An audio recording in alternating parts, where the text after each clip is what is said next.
the only person in this conference. Good morning. Am I audible?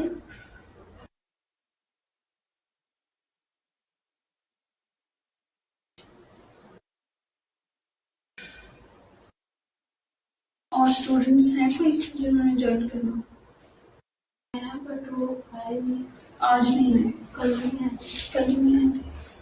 You have classes in just 3 days of the week, right? उसमें भी students नहीं आते हैं. CLAT तो पास आ रहा है जबकि. You guys should be serious about your goals, no? Good morning, ma'am. एक ही लेक्चर होता है आपका? 2-hour class, just 1 class a day. Evening में थी ना बाकी क्लासेस. हाँ जी Gurjeet ji, good morning. Good morning, ma'am. इसमें रिप्लाई कर रही है.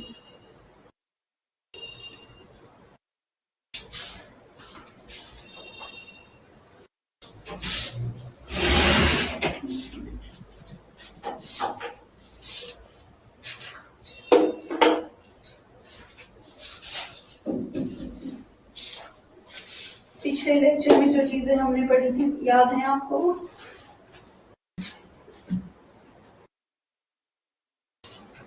Yes, ma'am.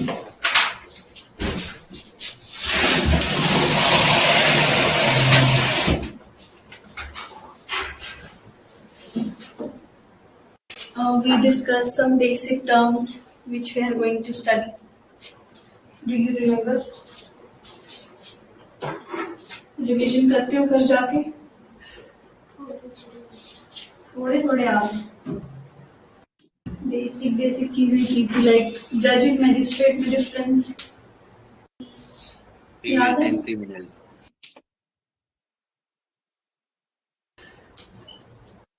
हाँ जी, आपको याद है गुरजीत? Yes, ma'am. बताओ. सिविल केसेस जो हैंडल करते हैं उनको जज बोलते हैं एंड जो क्रिमिनल उनको मैजिस्ट्रेट बोलते हैं. और क्या किया था लास्ट टाइम? करियर ऑप्शन बताए थे मैम आपने. एंड मैम गवर्नमेंट की बॉडीज वगैरह बताई थी, वही बेसिक. जी. Difference between date of enactment and date of commencement. Yes ma'am, वो भी बताया था. रिवाइज किया आपने? यस मैम, करा तो. गुड. बाकी क्लासेस लगाते हो जो पिछली क्लासेस थी 2 दिन? यस मैम, लगाई थी.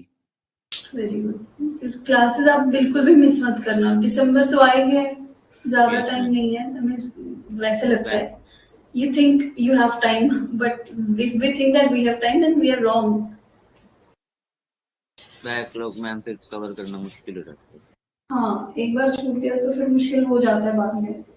तो आगे की चीजें भी आपको उतने अच्छे से फिर क्लियर नहीं होते कॉन्सेप्ट्स. आज हम क्या करेंगे, क्योंकि हमें स्टेप बाय स्टेप चलना है, like 1 step on a day.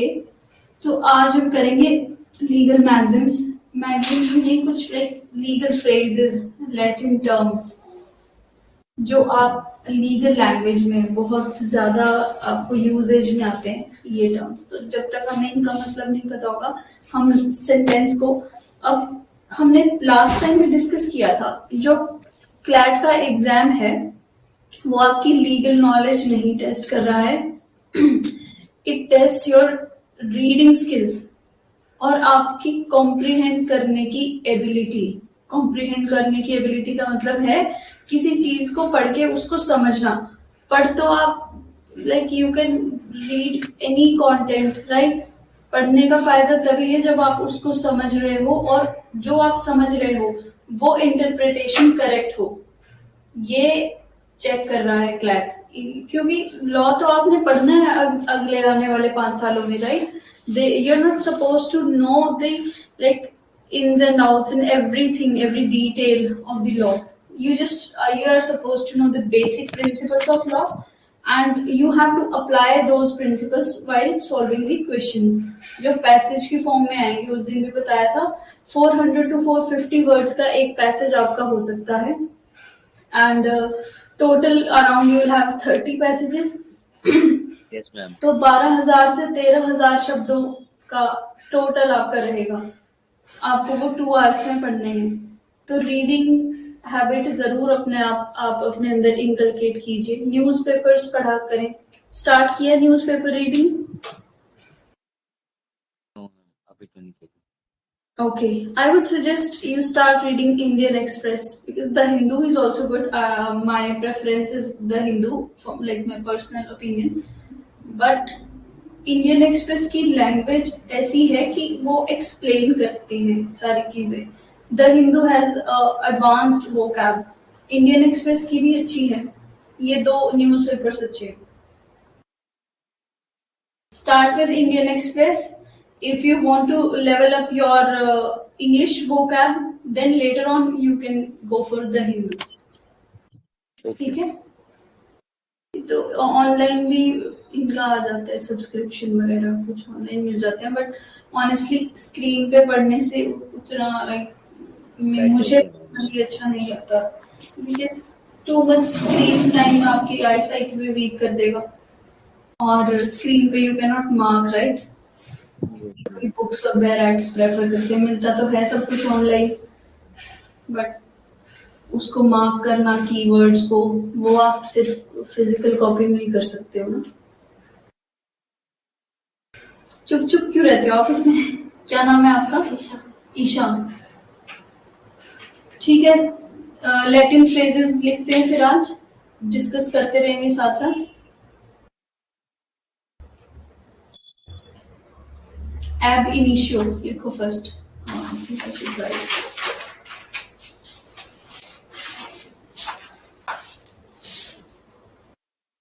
Screen share,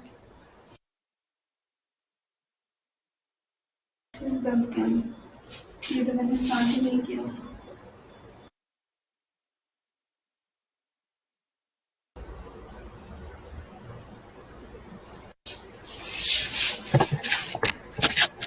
कहीं ये गिरे ना जाए।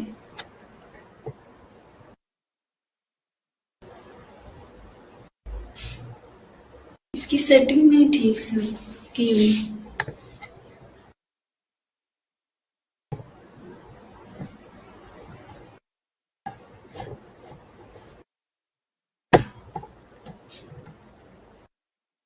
नहीं, आपको दिख रहा है ये कैमरा? ऑफिस वर्ल्ड में। यस मैम, देख लो।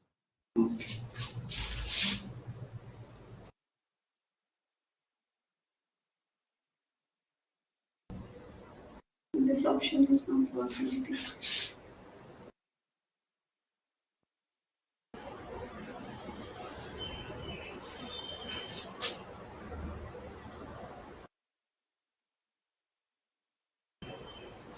Can you see the screen?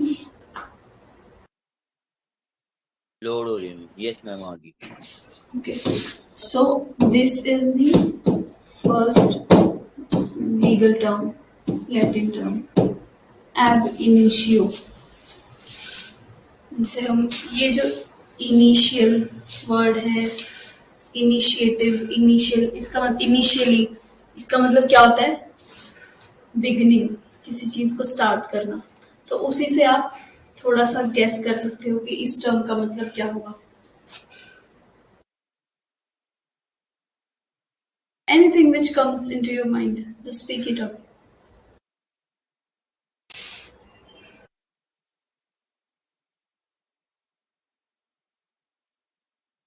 Okay, लिखिए from the beginning.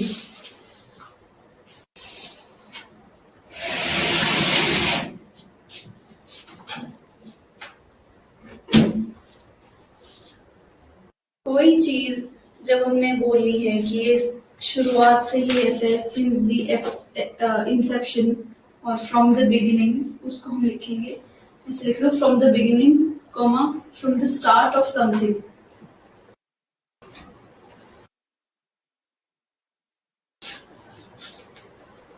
From the beginning, comma, from the start of something.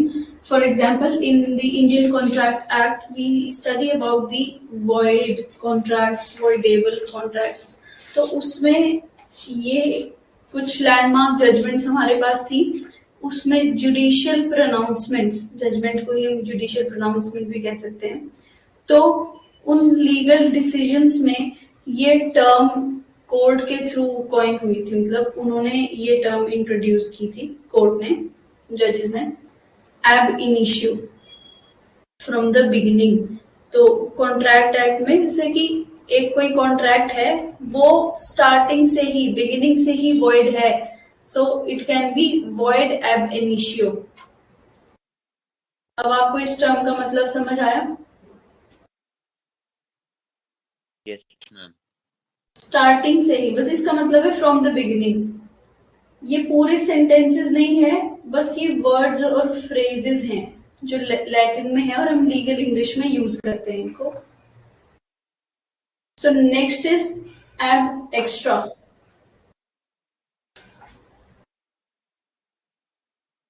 एब एक्स्ट्रा ये आपको लीगल जीके में आ सकता है या फिर पैसेजेस में ये टर्म यूज हो गई, और अभी अगर आपने अच्छे से पढ़ ली और आपको याद रही तो वहां पे आपको इसका मतलब याद रहेगा, right? It means from outside. This was very simple.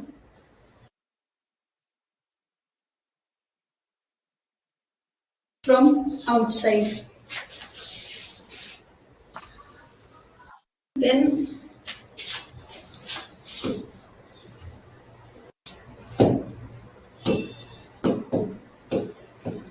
Add item,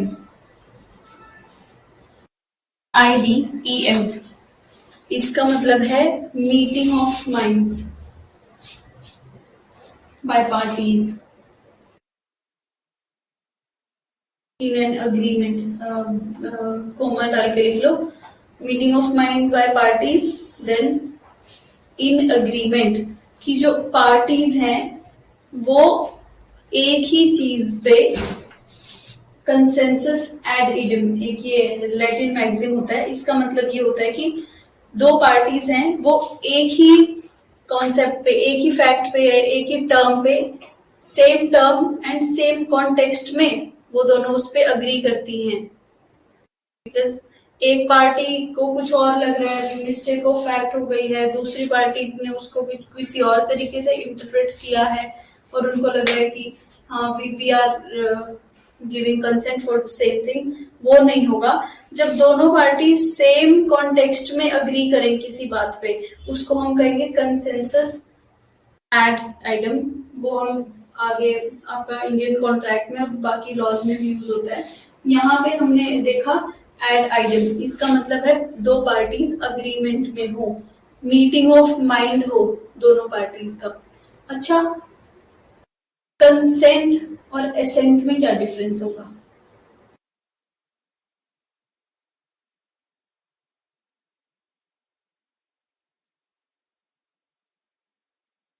simple सा है, सुने हैं ना आपने ये वर्ड्स?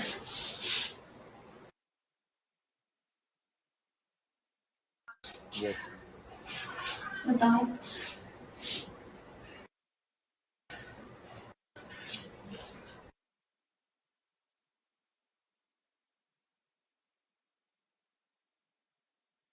सी, जहां पे दो पार्टीज हैं वहां जब आप लिखोगे या बोलोगे you use the term consent. Consent वहां होता है जहां दो पार्टीज होती है, राइट? अब कॉन्ट्रैक्ट की ही बात कर लो, it requires minimum two parties. वहां पे एक दूसरे को किसी एक्ट या ओमिशन के लिए they give consent to each other, right? And assent is where जहां पे एक ही पार्टी से आपने कोई चीज अप्रूव करानी है। प्रेसिडेंट का क्या आता है, कंसेंट या असेंट? हाँ जी, बस यही था। देन लिखो एड इन्फिनिटियम, इन्फिनिटम। ये पहले वाला हो गया। Yes ma'am.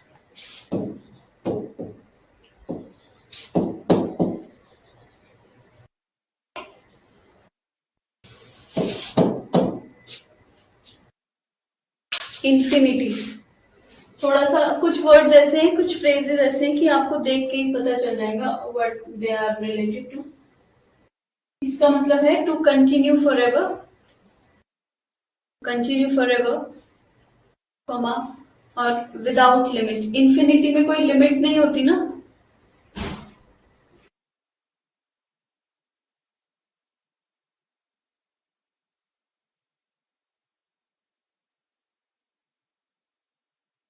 एक फिर ये इम्पोर्टेंट है, मैं आपको इम्पोर्टेंट वन सी कराऊंगी। Next, ad valorem, AD then VALOREM means proportionate to the value. जब ये यूजेज में आएंगे आपको धीरे धीरे इनका मतलब पता चलता रहेगा। जब कॉन्ट्रैक्ट में किसी चीज की प्रोपोर्शन निकालनी होती है कि इतनी, कॉन्ट्रैक्ट में बाकी लॉज में भी कि इतना शेयर इस पर्सन के पास जाएगा, तो वो सब वैसे टर्म्स में ये यूज होता है, वैसे प्रोविजंस में ये एड वैलोरम हम यूज कर सकते हैं। Then it is again this one is important, alibi, ALIBI।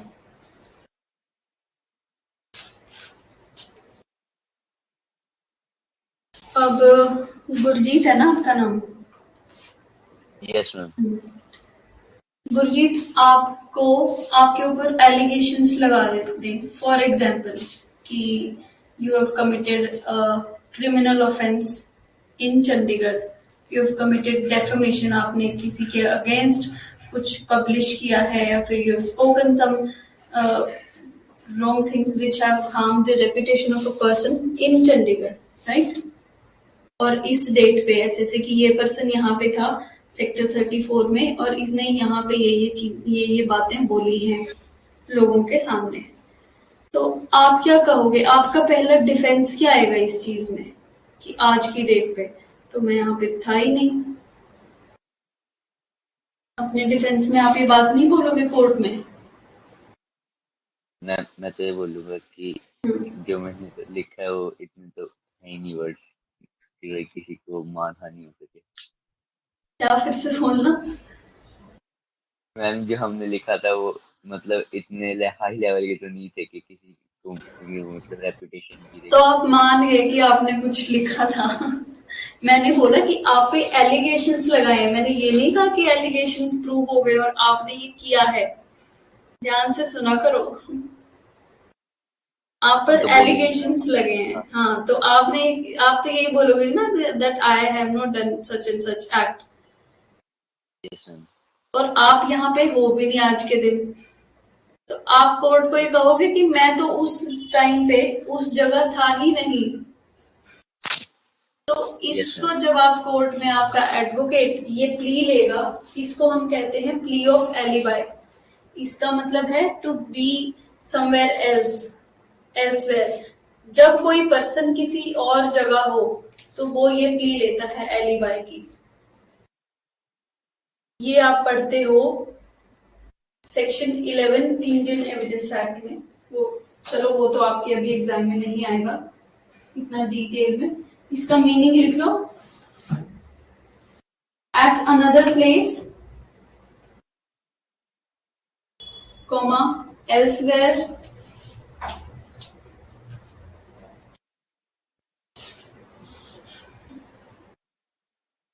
एक लाइन में लिख लो, the fact, next line, the fact or state of having,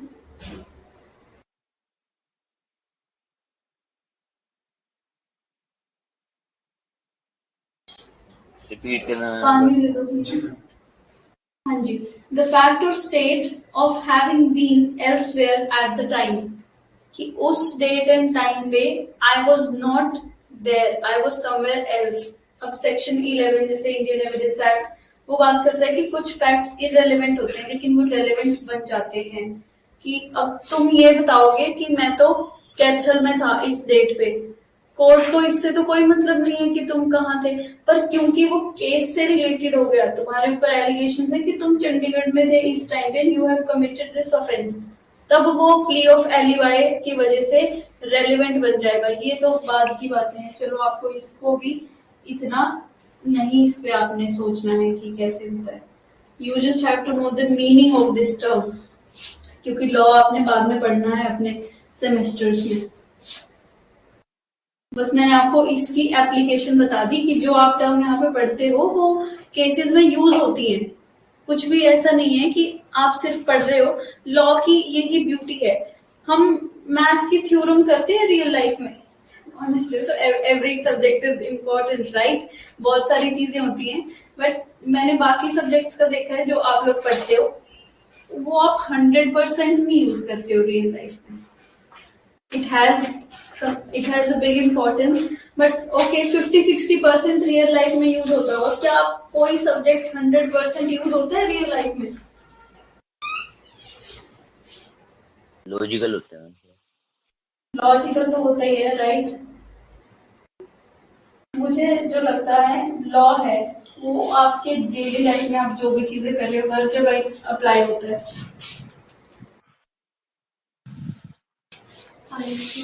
science भी होता है, बिल्कुल होता है, पर जितनी आपको लीगल नॉलेज हेल्प करती है बाकी चीजें भी करती हैं, बट आप डेली जब लॉ को पढ़ोगे ना तो आप डेली ट्रांजैक्शंस को अपनी देखोगे कि आप शॉप पे कुछ बाय करने गए, वहां पे आपका कॉन्ट्रैक्ट बन रहा है, ओरल कॉन्ट्रैक्ट, टर्म्स कंडीशंस, कुछ भी चीज बाय करते हो उसके पैकेट पे भी लिखी होती है टर्म्स एंड कंडीशंस।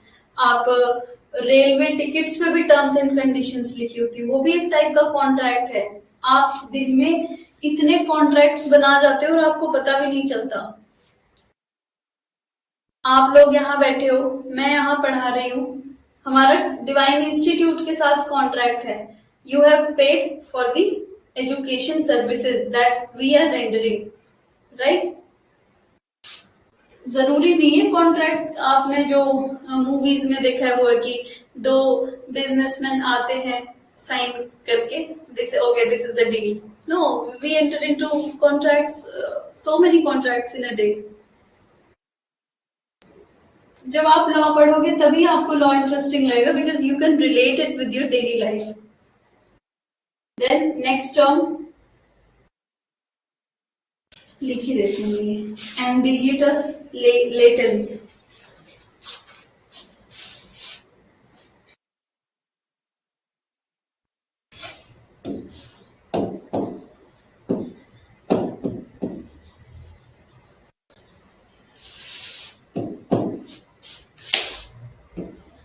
साइंस किसके पास थी?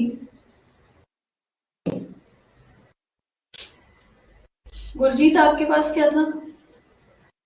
Commerce ma'am. Stream? Commerce. Okay, आप? ह्यूमैनिटीज। नहीं हूँ साइंस वाले मुझे लगता है। ओके अच्छा, लेटेंट डिफेक्ट, पेटेंट डिफेक्ट, ये सुना है कभी? 8th में भी सुना होगा, 8th में भी पढ़ा होगा शायद साइंस में। क्या मैम, रिपीट करने को? लेटेंट डिफेक्ट, पेटेंट डिफेक्ट, ऐसा कुछ? नहीं मैम, नहीं। Okay okay. लेटेंट वो होते हैं छुपे हुए से। हमने ना साइंस में भी हम पढ़ते हैं latent heat. Latent heat 8th class के साइंस में आता है। 8th क्लास में तो साइंस था। Yes sir. हाँ उसमें था ये पेटेंट हीट, लेटेंट हीट का कॉन्सेप्ट होता है वहां पे। तो लेटेंट का मतलब है छुपा हुआ, हिडन, और पेटेंट है on the face of it, कि जो आप अपेरेंटली जो आपको दिख जाता है easily, very easily, which can be recognised very easily. Ambiguity का यहाँ पे मतलब हो गया कि किसी चीज में कोई अनक्लियर है। जैसे एक कॉन्ट्रैक्ट की टर्म्स है वो एम्बिगुअस टर्म्स है, दैट इट मींस कि दे आर नॉट क्लियर, कि एग्जैक्ट स्पेसिफाई नहीं किया हुआ, एम्बिग्विटी है इस टर्म में। तो इसका मतलब क्या बनेगा इस टर्म का? एम्बिग्विटी तुम्हें पता चल गया। और लेटेंस यहाँ पे लैटिन वर्ड है जिसका मतलब लेटेंट ही है इंग्लिश में, उसका मैंने तुम्हें मतलब बता दिया। अब इस टर्म का क्या मतलब बनेगा?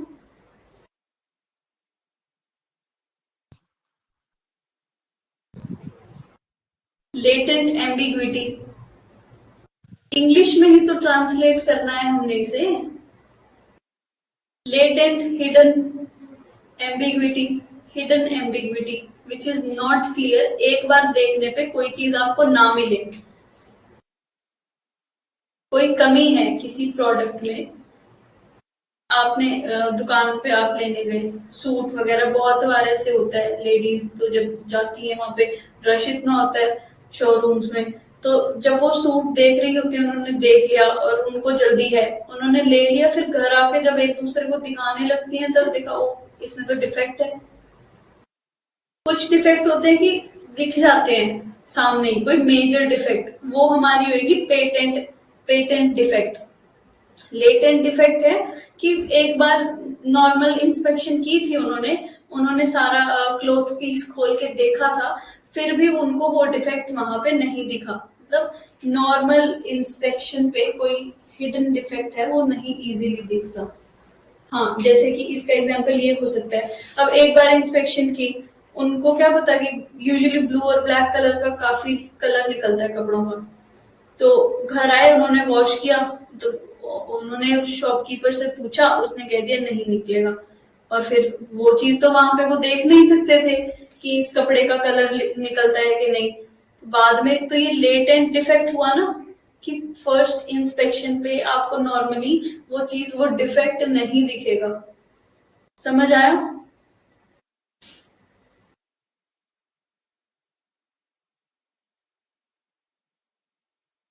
Gurjeet, clear? Yes ma'am, yes. तो ये तो हम डिफेक्ट की बात कर रहे थे, यहाँ पे टर्म है एम्बिग्विटी, तो इसका मीनिंग लिखिए आप, लेटेंट एम्बिग्विटी। लेटेंट और पेटेंट का मतलब पता चल गया? Yes ma'am. हाँ जी, तो जो डिफेक्ट की बात कर रहे थे that is in relation to products और goods, sale of goods act first और सेकंड सेमेस्टर में आप पढ़ेंगे, वहां पे आते हैं ये concept. Latent ambiguity, not appearing on instant inspection, hidden कह सकते हो आप इसे, not appearing on instant inspection.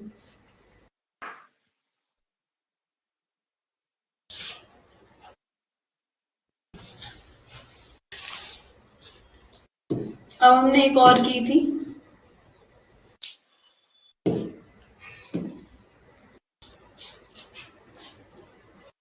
एम्बिगिटस patents.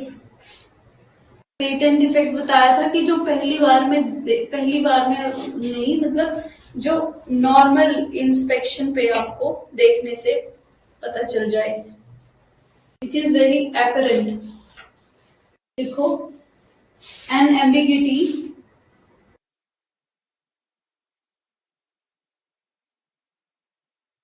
अब कलर वाला एग्जाम्पल लिया था वो लेटेंट डिफेक्ट हो गया, और कोई कट है या फिर कोई होल है उस क्लॉथ पीस में, वो आपको शॉप पे ही पता चल गया, that is patent defect.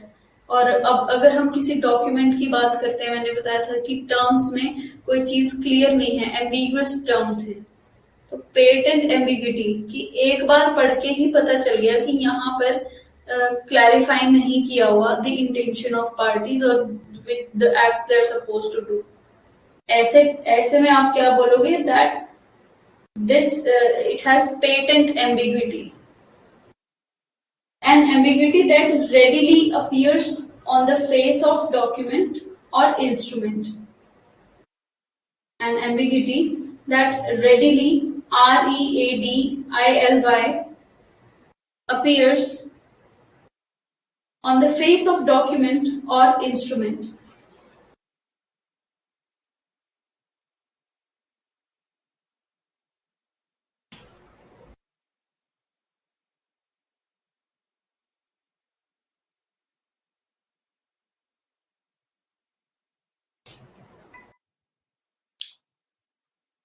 Done? Yes ma'am.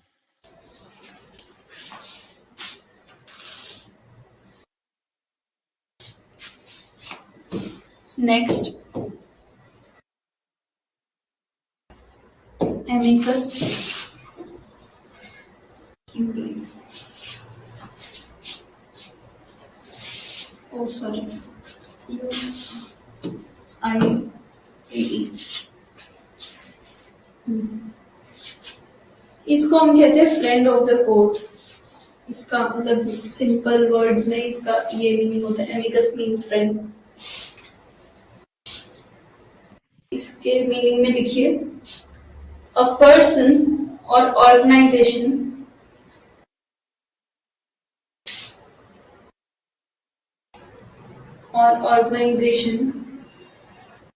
that is not a party to the litigation,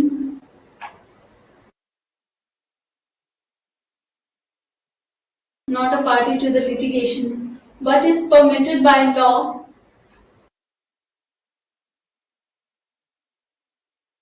to advise it. But Not a इसके बाद party क्या to the बनेगा? litigation, but is permitted by law to advise the court. ये करवा कि कोई person या organisation है, वो एक केस में दो पार्टीज होती हैं या दो से ज्यादा भी हो सकती है, बट टू साइड्स होती हैं, राइट? तो दोनों में से वो किसी भी साइड पे नहीं है, पर कोर्ट की तरफ से उनको परमिशन है कि किसी मैटर्स पे आप कोर्ट को एडवाइस कर सकते हो। ऐसे वी कैन से किसी मैटर में एक्सपर्ट ओपिनियन कोर्ट लेता है साइंटिफिक एक्सपर्ट से, they are not the party. वहां तो चलो उनको अपने रिपोर्ट्स सबमिट करानी है, एडवाइस देना, कोई लीगल ऑफिसर्स हैं जो कंट्री के, जो उस केस में कोई पार्टी नहीं है, बट कोर्ट उनसे अगर एडवाइस लेता है तो they are called amicus curiae, right? इसको आप लिख सकते हो friend of the court. You are currently the only person in this conference.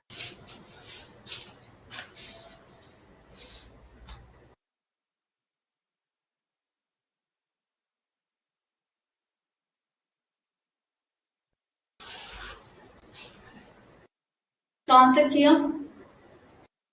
Ma'am एकदम से लीव हो गया था। हाँ, friend of the court. Yes ma'am, लिखिए तो। ओके,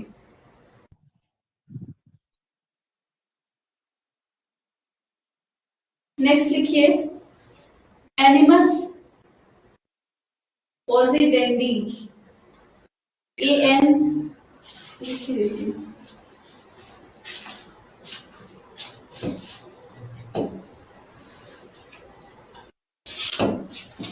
पोजेस से आया है ये।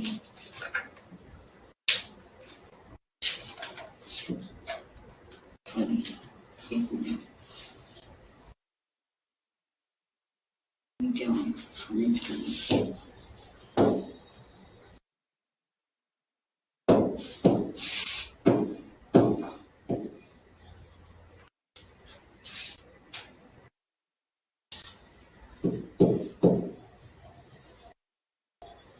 Means intention to possess. Possession किसका कर सकते हैं हम? किसी प्रॉपर्टी का, किसी गुड्स का।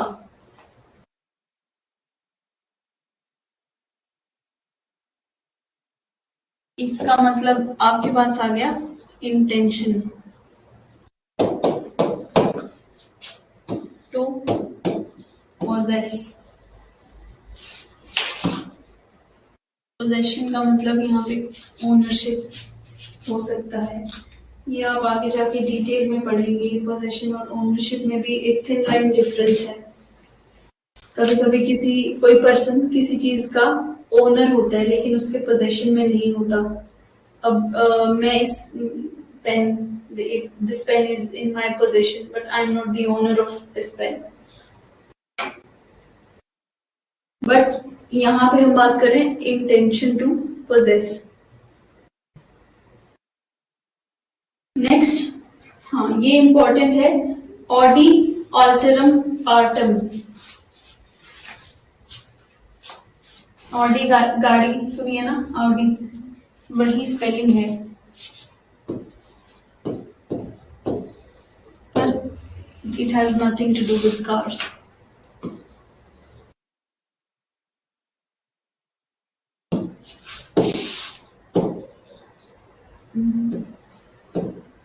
Partum,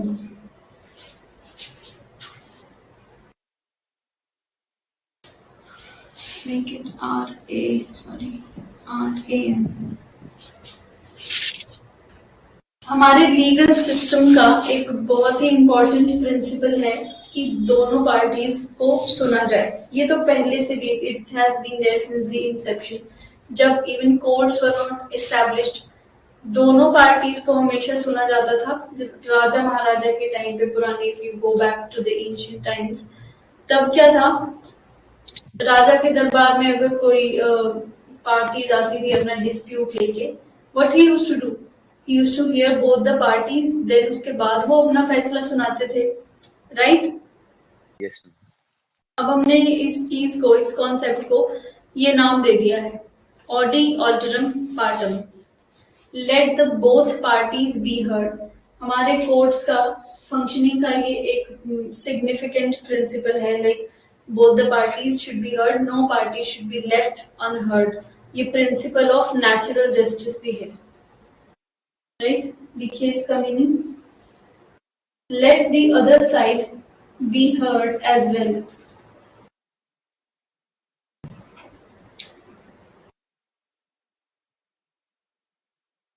Let the other side be heard as well. जब आप लोग जज बन जाओगे, आप दोनों साइड के एविडेंसेस लोगे, then you dictate your decision, right? Yes, ma'am. हाँ जी. तो क्योंकि ये प्रिंसिपल अप्लाई होता है वहां पे. Next is important again, bonafide. सुना होगा आपने ये टर्म में तो कभी. BONA, then next word is FIDE.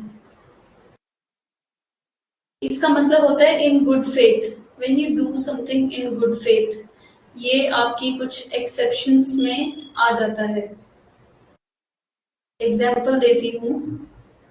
Isha यहाँ पे बैठी है. ईशा क्या करती है, अपना फोन भूल जाती है कहीं पे भी, फॉर एग्जाम्पल सपोज. ऐसे ऐसा पॉसिबल नहीं है हमारी जनरेशन के लिए कि हम लोग फोन भूल जाए. हाँ, मेरे अपने बुक्स भूल सकते हैं कि नहीं.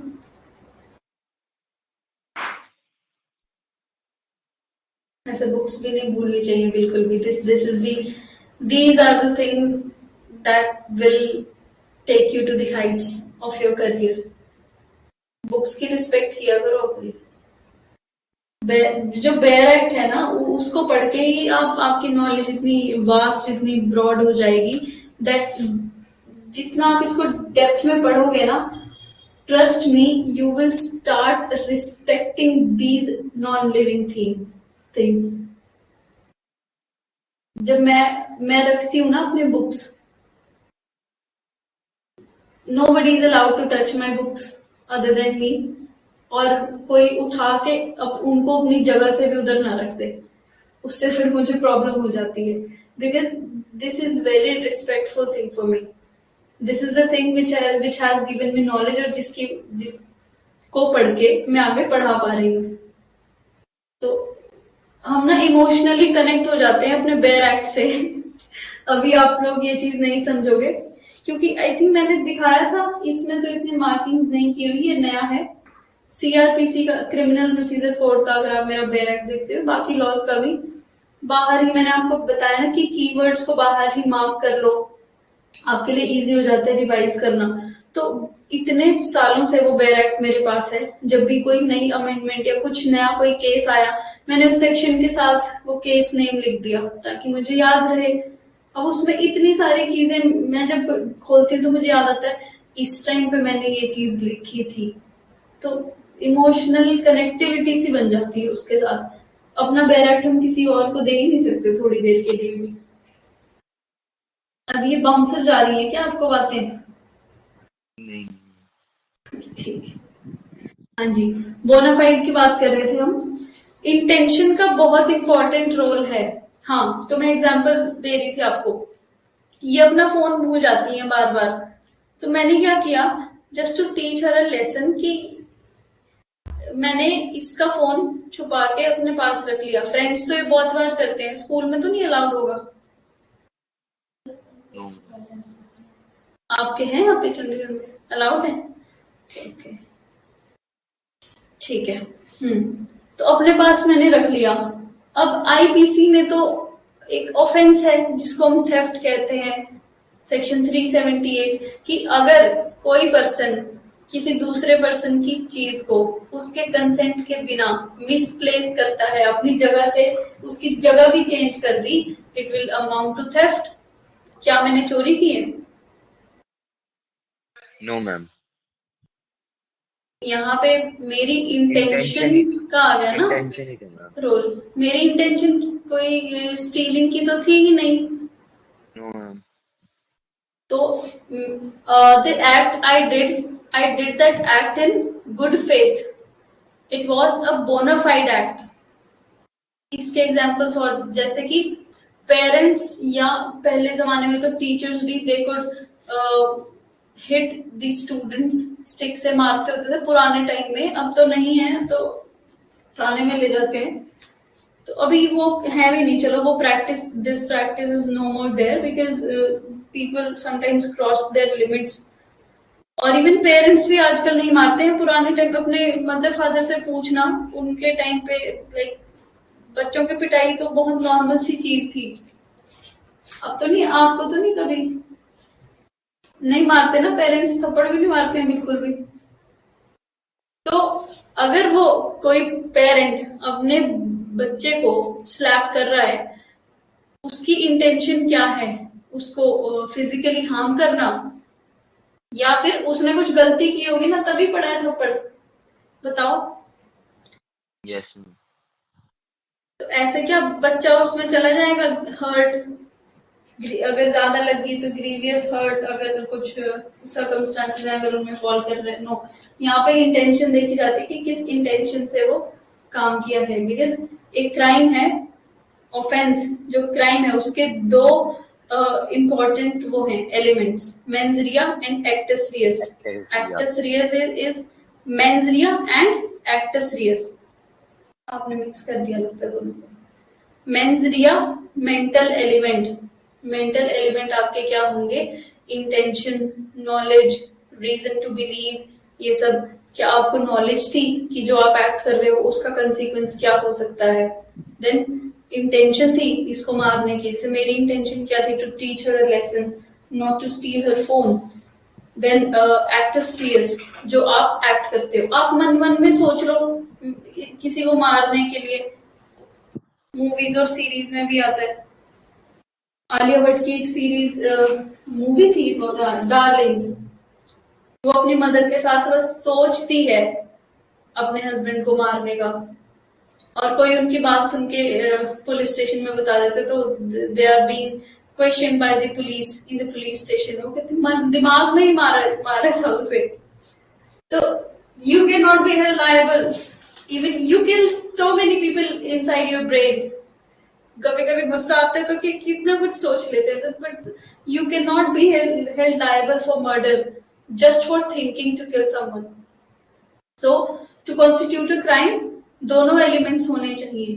मैं ये नहीं कह रही हूँ कि जाके दोनों एलिमेंट्स को जोड़ के क्राइम कर दो। It was just an example. हाँ जी, तो इंटेंशन आपको समझ आई? तो ये बोनाफाइड का मतलब होता है गुड फेथ।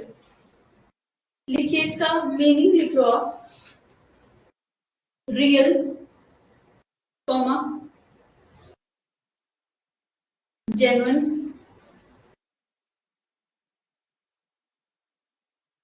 सिनोनिम्स कह सकते हो आप इसके, कि ये अलग अलग कॉन्टेक्स्ट में ये मीनिंग्स इसके हो सकते हैं। Real, genuine, sincere.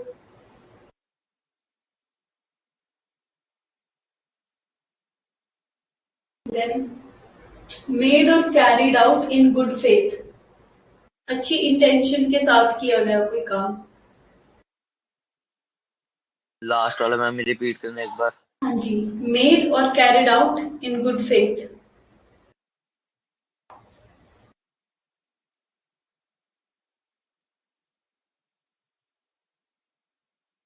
Then mala fide,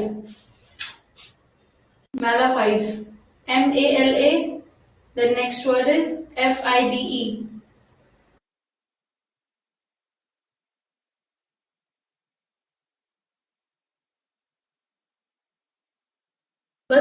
opposite अभी बताया था ना, ये ऑनेस्ट इंटेंशन के साथ किया हुआ काम था, कुछ गुड इंटेंशंस के साथ। देन डिसऑनेस्ट लिख लीजिए मीनिंग, डिसऑनेस्ट कोमा मेड और carried out in bad faith. तो क्राइम को कॉन्स्टिट्यूट करने के लिए आपकी मैलाफाइड इंटेंशन होनी चाहिए।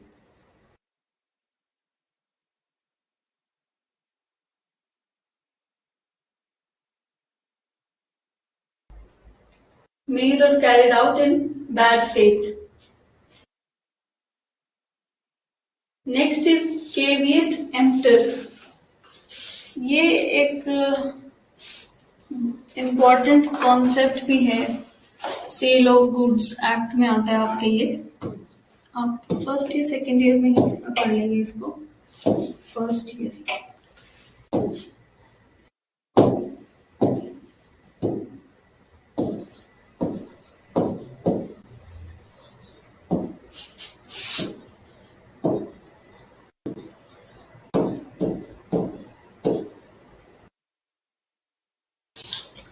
लेट द बायर बीवेयर, इसका ये मतलब होता है।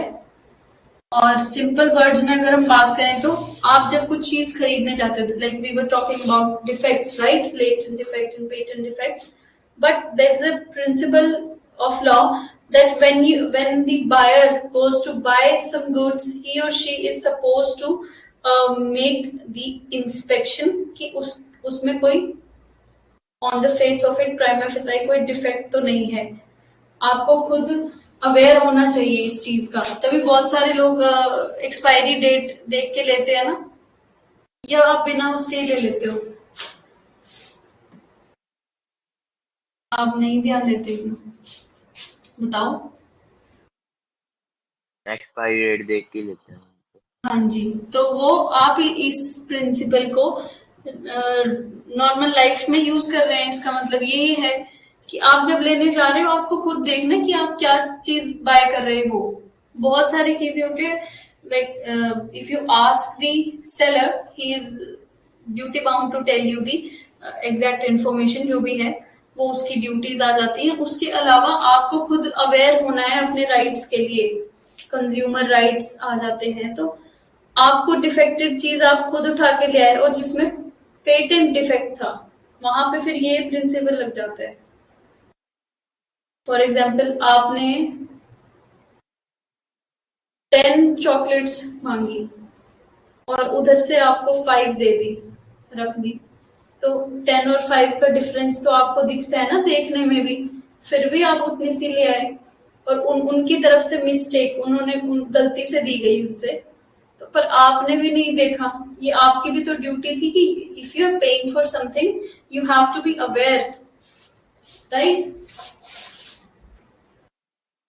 आप हर चीज का ब्लेम उस पे नहीं डाल सकते कि मुझे तो गलत चीज दे दी सेलर पे। ये प्रिंसिपल है, लिखिए, let the buyer beware, BEWARE, उसकी प्रोडक्ट की क्वालिटी आपको खुद से चेक करनी है। जैसे केक वगैरह बेक करने के लिए ना किसी किसी चीज में इनो भी डल जाता है ना, बेकिंग सोडा होता है ना शायद उसमें, ऐसा कुछ। तो अब आप उसमें वो लेमन फ्लेवर वाला तो नहीं डालेंगे, आपने नॉर्मल लेके आना था कुछ विदाउट एनी फ्लेवर। तो आपने उनको पर्पस बता दिया, या आपको तो पता है ना कि ये वाला इस पर्पस के लिए लेमन फ्लेवर वाला नहीं चलेगा, बिकॉज आपने उसको कुकिंग में बेकिंग में यूज करना है। और आपको खुद का पर्पस पता है, लेकिन फिर भी आप वो दूसरा वाला ले आए जो आपको शॉपकीपर ने दिया, फिर आप उनको बोल रहे हो कि ये तो आपने गलत दे दिया, this is not what I wanted. When you new the purpose कि उस पर्पस के लिए ये प्रोडक्ट सूटेबल है या नहीं, still you purchased that product. तो यहाँ पे तो आपकी ड्यूटी बनती है ना प्रोडक्ट की सूटेबिलिटी चेक करना। ये है प्रिंसिपल, समझ में आया? Yes ma'am. लिखिए, लेट द बायर बीवेयर, लिख लिया? यस मैम, लिख लिया। नेक्स्ट लाइन में लिखो, the principal that the principle that the buyer alone is responsible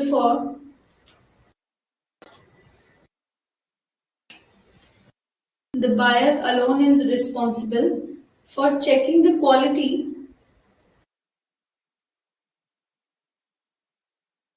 and suitability of goods before a purchase is made.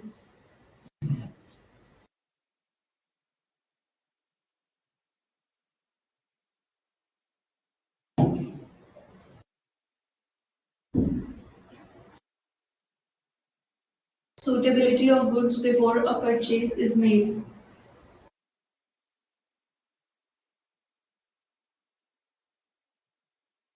Yes, ma'am.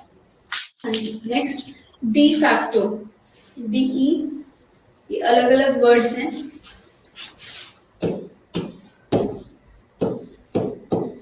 De facto fact क्या होता है?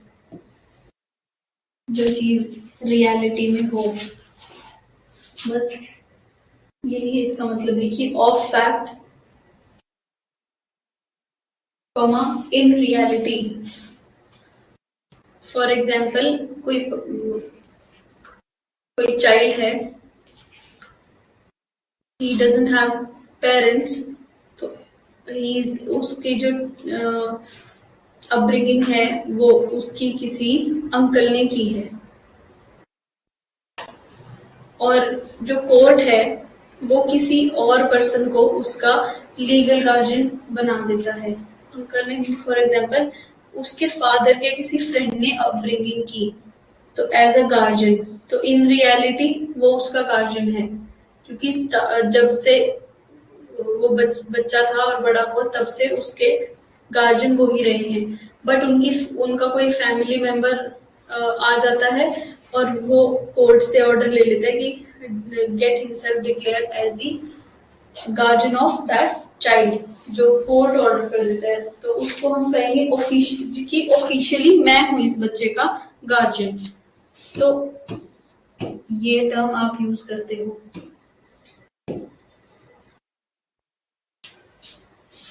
This is in reality, de facto, and de jure is officially.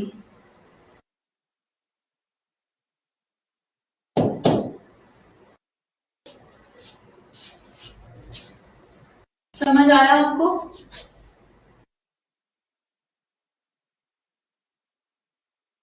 Yes ma'am. इसको आप लिख सकते हो like of fact, ये मैंने लिखाया था ना आपको, ऑफ फैक्ट, और इसे लिखे हम डी ज्यूरी को ऑफ लॉ. क्योंकि ये कोर्ट के थ्रू आया है.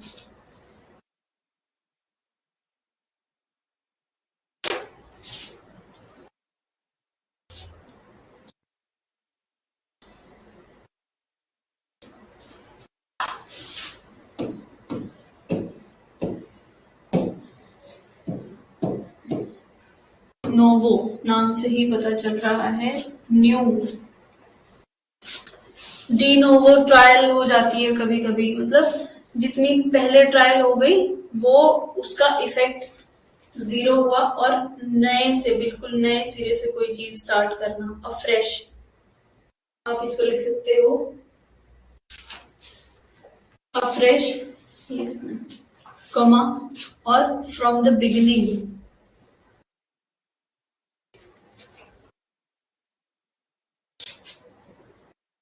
कभी कभी डी नोवो कॉन्ट्रैक्ट भी बनते हैं कि पिछला कॉन्ट्रैक्ट को आपने वॉइड हो गया अगर कोई कॉन्ट्रैक्ट, तो फिर से कॉन्ट्रैक्ट बनाती हैं. फ्रस्ट्रेशन ऑफ कॉन्ट्रैक्ट की कोई पार्टी अपनी ऑब्लिगेशंस. हाँ जी मैम, वो जो आपने स्टार्टिंग में लिखाया था अब इनिशियो, उसमें भी तो मैम यही डेफिनेशन लिखाई थी आपने फ्रॉम द बिगिनिंग. बिल्कुल बिल्कुल.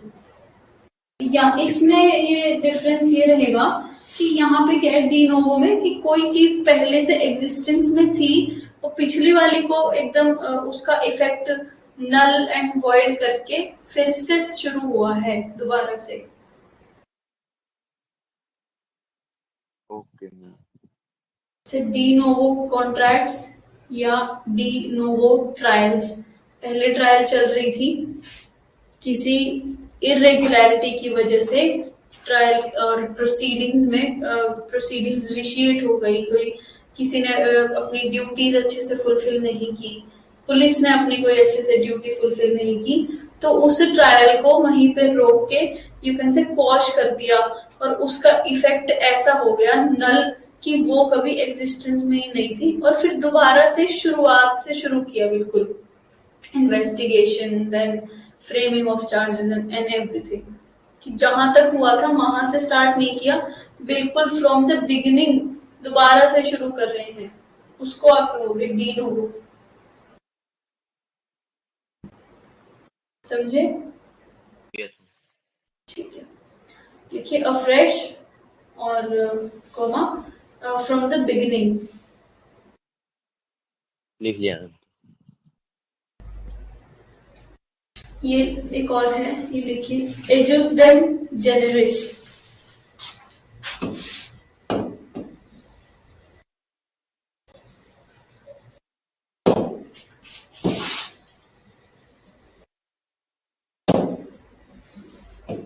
जब दो चीजें एक ही कैटेगरी में हो, एक ही नेचर की हो, फॉर एग्जाम्पल आपके दो राइट्स हैं, वो एक ही नेचर के राइट्स हैं, इसमें आप ये टर्म यूज कर सकते हो, आप इसका मीनिंग लिखिए ऑफ द सेम काइंड और नेचर।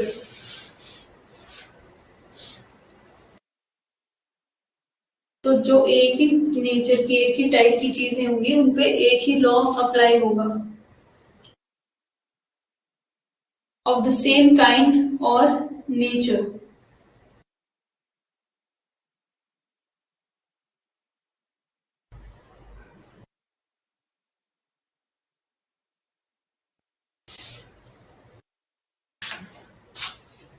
देन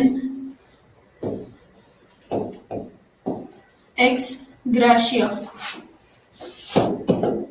ये टर्म गिफ्ट के लिए यूज होती है, जो ग्रेटुशियस ऐसी ऐसी टर्म्स हैं, आप उसमें कॉन्ट्रैक्ट एक्ट में पढ़ेंगे।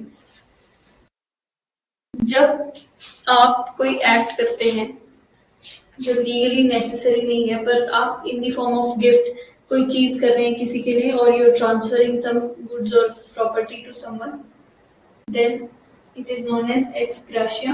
लिखिए अ फेवर और गिफ्ट,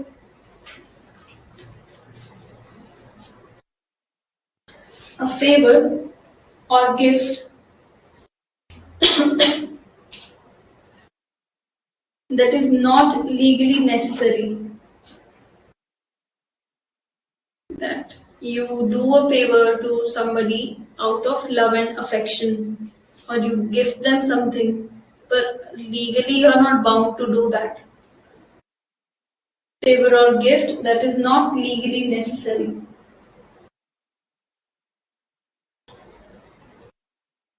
ये टर्म बहुत ज्यादा यूज होती है एक्स पार्टे।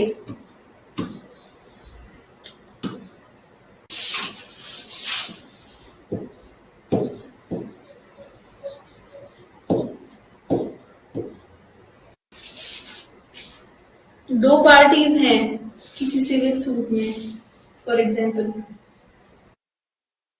एक पार्टी है, उनको समन्स गए, but that party has not reply to the summons, उन्होंने ना ही रिप्लाई किया, ना ही वो समन्स भेजने पर भी आए, और वो अपने घर पे ही नहीं थे, या ऐसे कुछ हुआ कि उनके पास या तो समन्स उन्होंने नहीं देखे, किसी और ने रिसीव कर लिए और उनको पता ही नहीं चला, फैमिली मेंबर ने किसी और ने कर लिया, ऐसे करके, तो they did not show up in the court on multiple hearings.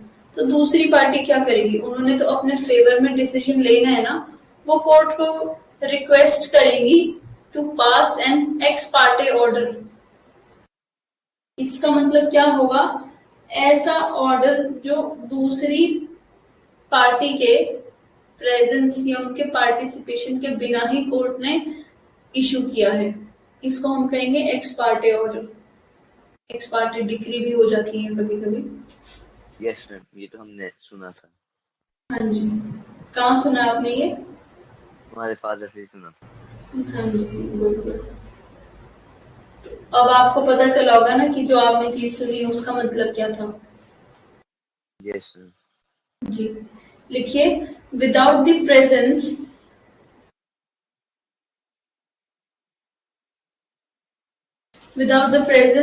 or participation of opposite party.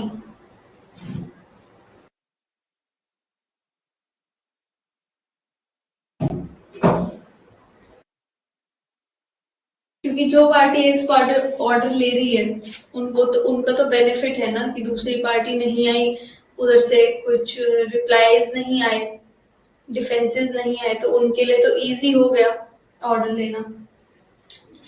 तो इजीली नहीं पास करते हैं कोर्ट ऐसे ऑर्डर्स कि किसी को लॉस ना हो जाए। Then ex post facto, 3 words हैं।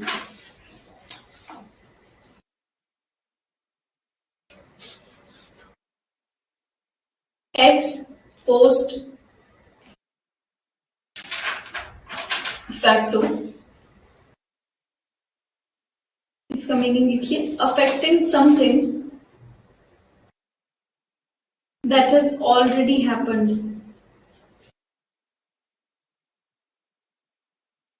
पास्ट की किसी चीज को अफेक्ट कर रहा है ये।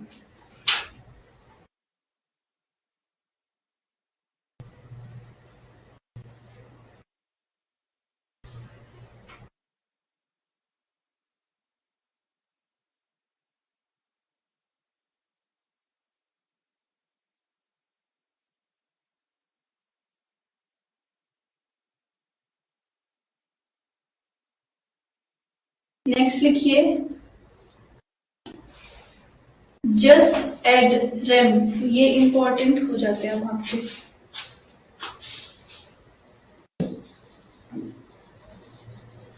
ये आपका नोट्स में भी आएगा।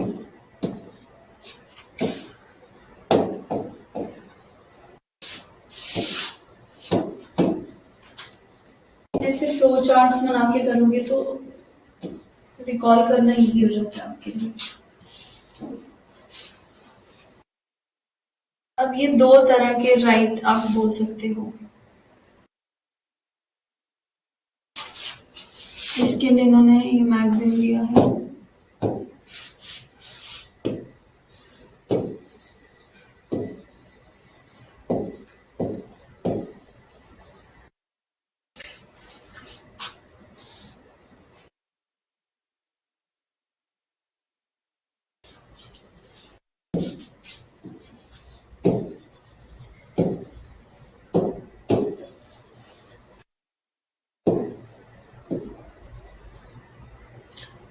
कुछ इनके नाम से कुछ पता चला आपको, टर्म से इनका मीनिंग?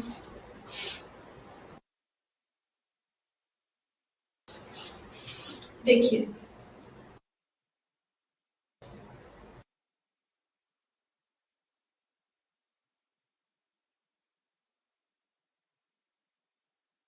इसका आप मीनिंग लिख लो, राइट अगेंस्ट द वर्ल्ड और society at large.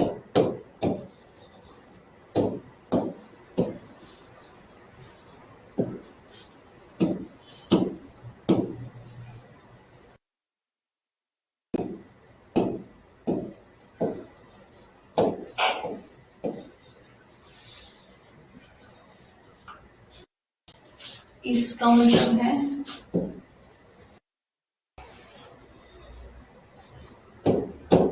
against an individual. For example, 2 parties enter into a contract. दोनों की अपनी अपनी कॉन्ट्रैक्चुअल ऑब्लिगेशंस थी। अब अगर एक पार्टी फुलफिल नहीं करती है अपनी ऑब्लिगेशंस को, ए है और ये बी है, इनके बीच में एक contract, they entered into a contract, B failed to fulfill obligations. For example इनका था कि एक 50,000 में आजकल आता क्या है, फोन मान लो ए ने बी को फोन देना है 50,000 रुपीज में, बी फेल टू पे। इनकी कुछ ऐसी टर्म्स थी कि कुछ अमाउंट आप डिलीवरी से पहले ही दे देंगे, कुछ डिलीवरी के बाद, जो प्रोडक्ट है उसकी डिलीवरी के बाद। लेकिन बी ने जो है एडवांस में जो 25,000 पेमेंट का एडवांस था वो ही नहीं किया। ये कॉन्ट्रैक्ट की टर्म्स थी। फॉर एग्जांपल बी ने अपना जो परफॉर्मेंस था वो नहीं किया, he failed to do his part, अपने पार्ट पे जो उसकी परफॉर्मेंस थी वो नहीं कर पाया, तो ए ने भी नहीं किया। बी का जो राइट है वो, या इन दोनों के आपस में जो राइट्स हैं वो ये किसके अगेंस्ट, चलो ये कोर्ट में जाते हैं कि okay I am ready to pay, just ये कोर्ट को रिक्वेस्ट करता है फॉर द स्पेसिफिक परफॉर्मेंस कि आप ए को बोलो कि I am ready and willing to pay the whole amount, A को ऑर्डर करो कि मुझे, मैं अमाउंट पे कर दूं तो फोन मुझे डिलीवर कर दे। ऐसे ये इनका सूट चला। तो ये इनके जो राइट्स हैं क्या वो किसी और के अगेंस्ट भी यूज कर सकते हैं या फिर सिर्फ आपस में एक दूसरे के अगेंस्ट? अगर ये स्पेसिफिक परफॉर्मेंस कोर्ट से करवाते हैं कि आप ये ऐसे ऐसे करो, तो कोर्ट सिर्फ इन्हीं को ही बोल सकता है ना करने के लिए। ये जो राइट है, अगर ए बोले कि मैं पे I am ready to deliver the phone but B से मुझे इतनी पेमेंट दिला दो, या फिर ये था कि आधी पेमेंट दे दी और आधी बी ने नहीं दी, तो ए जाएगा, हाँ ए जाएगा कोर्ट के पास। तो ए का राइट किसके अगेंस्ट हुआ? बी के अगेंस्ट हुआ ना। आपको समझ आया? Yes ma'am. बी को कोर्ट सिर्फ बी को ही बोल सकता है ना कि तुमने कॉन्ट्रैक्ट जो बनाया था उसमें आप अपने पार्ट की परफॉर्मेंस को फुलफिल करो। तो ये जो राइट है ये एक स्पेसिफिक इंडिविजुअल के अगेंस्ट राइट है, right in rem, sorry in personam, sorry जो इन पर्सोनम आपके जस्ट इन पर्सोनम है अगेंस्ट एन इंडिविजुअल। और इन रेम का जहां पे आ जाता है टर्म, उसका मतलब है against the world, against the society at large. इसका एग्जांपल देती हूँ। आप किसी चीज के ओनर हो, suppose I am the owner of this phone, जो इसका ओनरशिप का राइट है वो वर्ल्ड के अगेंस्ट है ना, मतलब कोई और पर्सन तो नहीं इस फोन को अपने पोजेशन में ले सकता मेरे परमिशन के बिना। अगर वो ऐसा करते हैं तो वो ऑफेंस हो जाएगा। तो मैं इसकी ओनर हूं, ये मेरा राइट पूरी सोसाइटी के अगेंस्ट है, पूरे वर्ल्ड के, कि कोई मेरी परमिशन के बिना मेरी चीज को नहीं ले सकता मेरे कंसेंट के बिना, otherwise it will constitute theft. जो मैंने आपको बताई थी वो एक्सेप्शन थी। या कोई डेक्लेरेशन डिक्री आती है, जैसे डेक्लेरेटरी डिक्री, कोई पर्सन अपने आप को किसी प्रॉपर्टी का, जैसे टाइटल का डिस्प्यूट है, एक प्रॉपर्टी है,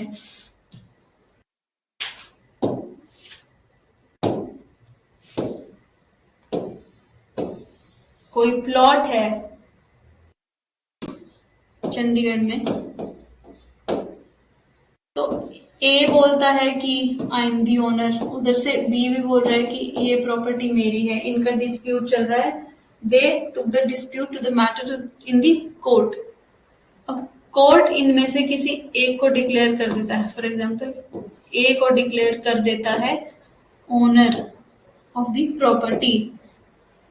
ये ओनरशिप का जो इसका टाइटल है ये बी के अगेंस्ट तो होगा ही, कल को कोई तीसरा पर्सन भी आगे ऐसे तो बोल देगा कि मैं इसका ओनर हूं, पर ऐसा नहीं हो सकता क्योंकि कोर्ट ने ए को डिक्लेयर कर दिया है ओनर ऑफ द प्रॉपर्टी। तो ओनरशिप का जो इसका ये राइट है ये पूरे वर्ल्ड के अगेंस्ट राइट हुआ, इसके फेवर में जो कोर्ट ने इसे दिया है। समझ आया आपको? Yes ma'am. जो आप, एक ये राइट हो गया कि आपस में पार्टीज म्यूचुअली एक्सरसाइज कर सकती हैं, और एक ये है जो आपको पूरी सोसाइटी से मतलब आप पूरे वर्ल्ड में से कोई भी पर्सन आपके साथ रॉन्ग नहीं कमिट कर सकता, ये राइट है, इसको हम बोलेंगे राइट इन रेम। टॉर्ट्स में आता है ये कॉन्सेप्ट आपके पास, किसमें आता है? टॉर्ट्स।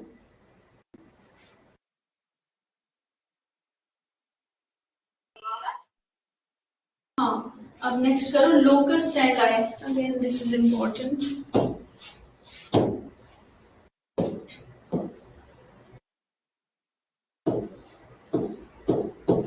ये क्रिमिनल लॉ में, सिविल लॉ में भी यूज होता है। मतलब स्टैंड आई का मतलब हो गया यहाँ पे पोजीशन।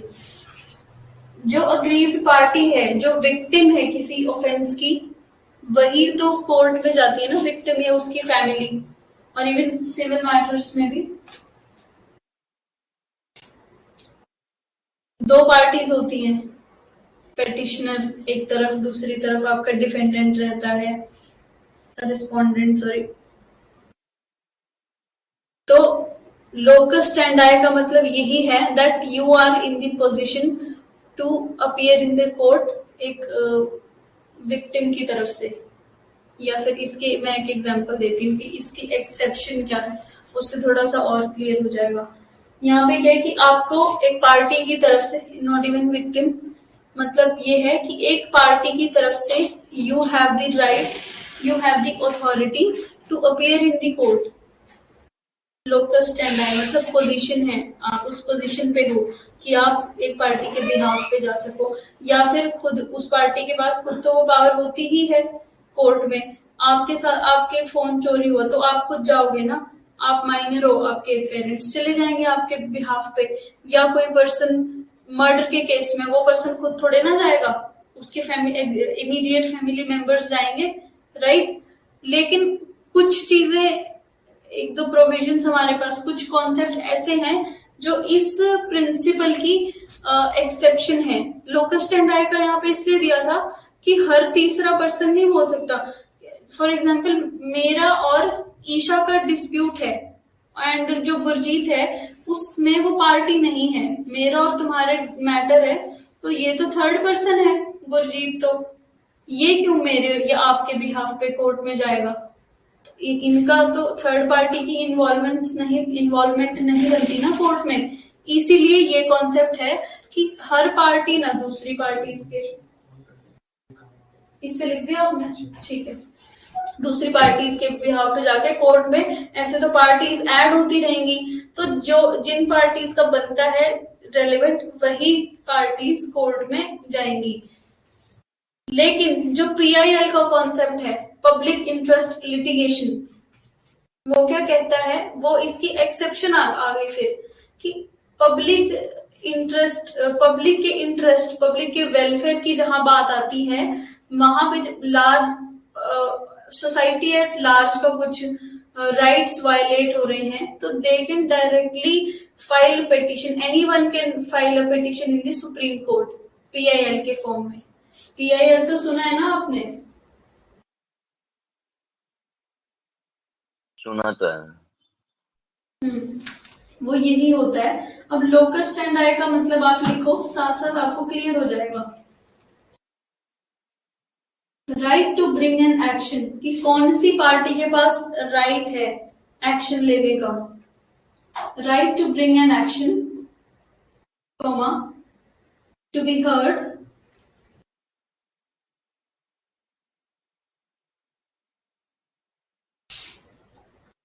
कोमा के बाद क्या बोला मैम आपने?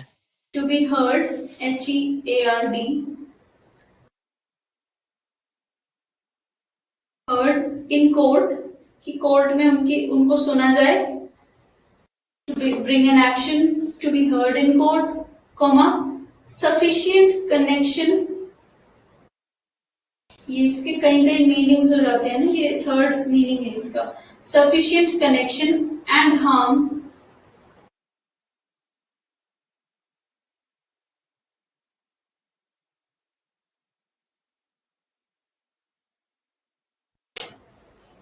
फ्रॉम दी एक्शन, जो भी एक्ट हुआ है, एक्ट कर लो, फिर एक्शन मत करो, एक्ट कर लो। कि पार्टी का कोई कनेक्शन होना चाहिए तभी उसके पास लोकस स्टैंड आए, राइट टू टेक एक्शन होगा।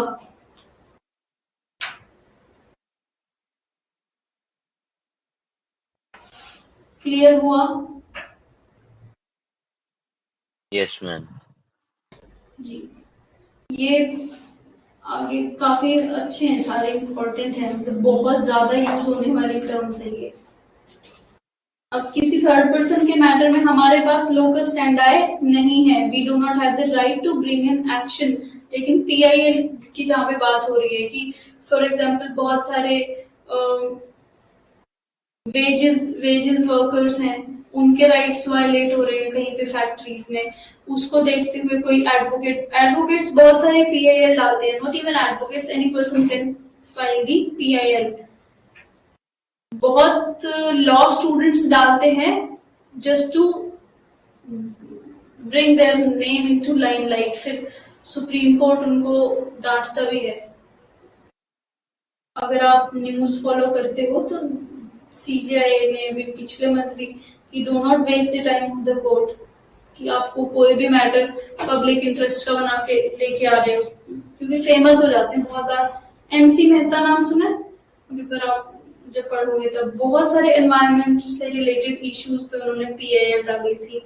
MC Mehta versus union of India, जब आप एनवायरमेंटल लॉ पढ़ोगे उसमें बहुत ज्यादा आएगा। उसके अलावा भी काफी सोशल मैटर्स पे उन्होंने पीआईएल डाली है। तो एक मैं लिखवाऊंगी आपको, फीमेल एडवोकेट जिन्होंने 100 से भी ज्यादा, I am just forgetting her name, मेरे नोट्स में है, मैं आपको लिखवाऊंगी। She is known as the mother of PIL, search करके देखो या तो वो भी लिख लो।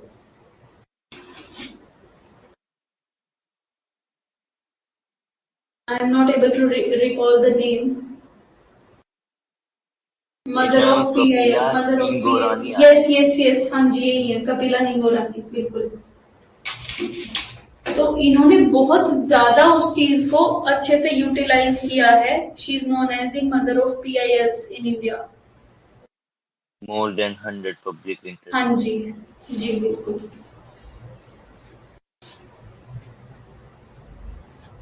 नेक्स्ट आप लिखिए, ईशा आपको नाम पता चल गया? लिख लिया? ठीक है। मोडस ऑपरेंडी,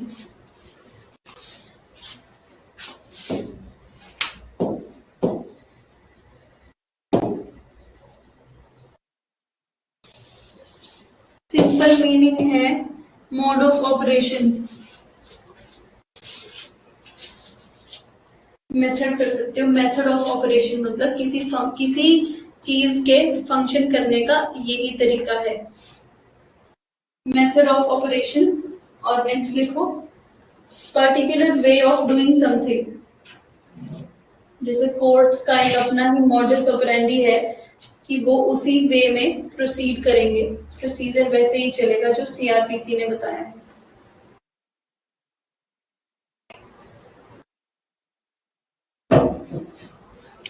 अब at the institute we do not have written rules कि ऐसे ऐसे होगा, बट स्टिल हमारा भी तो एक फंक्शन करने का एक मेथड है ना, एक प्रोसीजर है कि ये काम इस तरीके से होगा। So this is our modus operandi.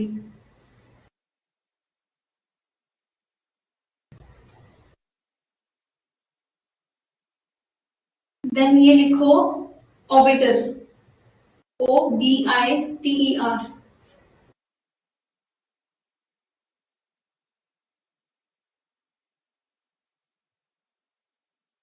which is said in passing, passing order कर लो यहाँ पे, passing degree.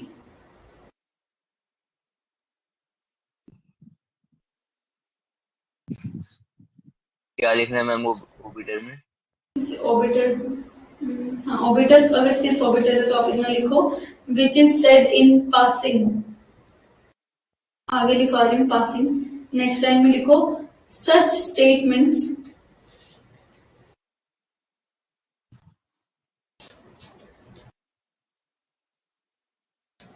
lack the force of precedent.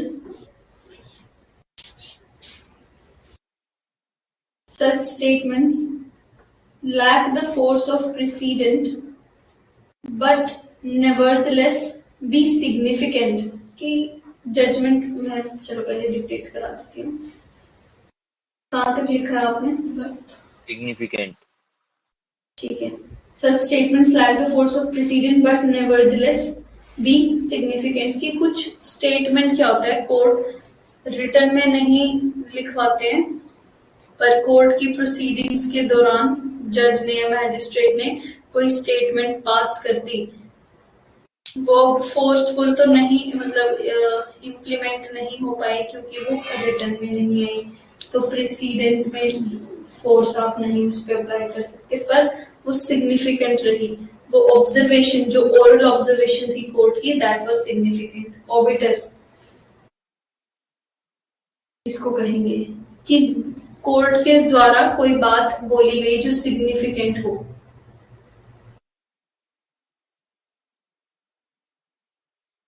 Then onus probandi, ONUS, हाँ जी, ONUS,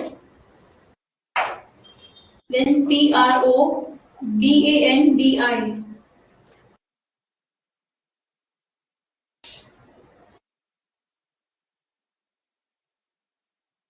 इसमें लिखिए burden of proof, proof of assertion,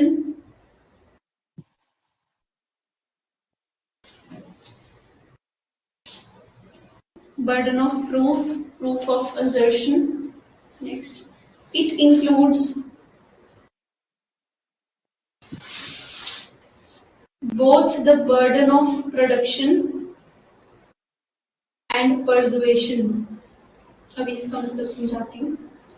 It includes both the burden of production and persuasion.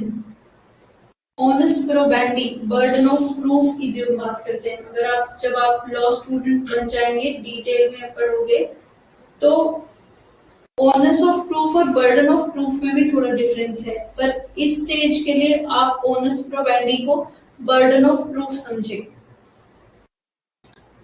Usually cases में, हाँ जी ma'am आपने बर्डन ऑफ प्रोडक्शन की बात क्या बोला?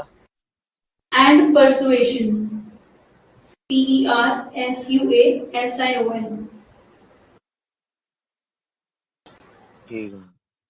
कोई एविडेंस प्रोड्यूस भी करना है और उस एविडेंस को कोर्ट मान ले, आपने इतना कन्विंस भी करना है कोर्ट को. हाँ जी. बर्डन ऑफ प्रूफ, अब दो पार्टीज हैं, तुमने मेरे ऊपर एलिगेशंस लगाए, तो तुम्हारे ऊपर प्रूफ करने का बर्डन है ना, वो इतना है कि तुमने कोर्ट को बियॉन्ड रीजनेबल डाउट ये चीज प्रूव करना है कि मैंने ही आपका फोन चुराया था. आपके ऊपर ये बर्डन ऑफ प्रूफ रहेगा. और मेरे ऊपर क्या बर्डन ऑफ प्रूफ है कि मैंने कोर्ट के माइंड में सिर्फ डाउट क्रिएट करना है कि मैं नहीं थी वो person. I don't know about this, कि बस इतना, चाहे किसी और ने किया हो या नहीं किया हो, उससे मुझे कोई मतलब नहीं है. मैंने सिर्फ कोर्ट को इतना बताना है, इतना इस्टेब्लिश करना है कोर्ट के माइंड में that I was not the person. उनके माइंड में डाउट क्रिएट करना है.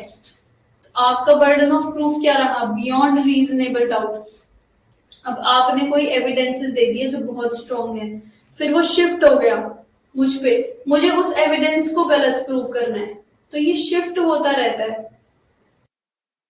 समझे आप? अब एक पार्टी एविडेंस दे देगी, दूसरी पार्टी का फिर काम क्या रह जाएगा?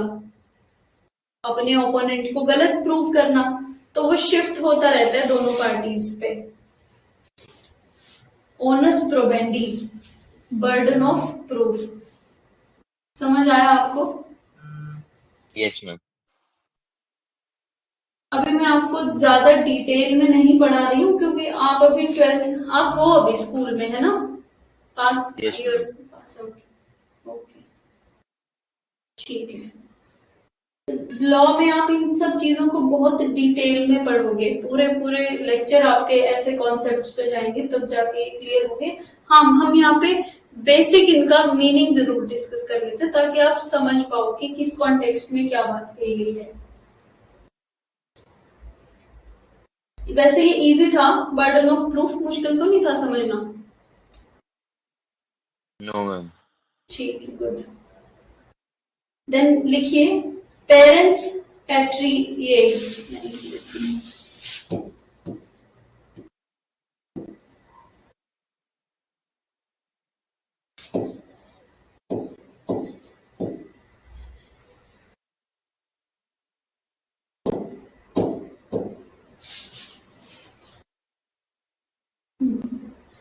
इसको लिखो पेरेंट ऑफ द नेशन।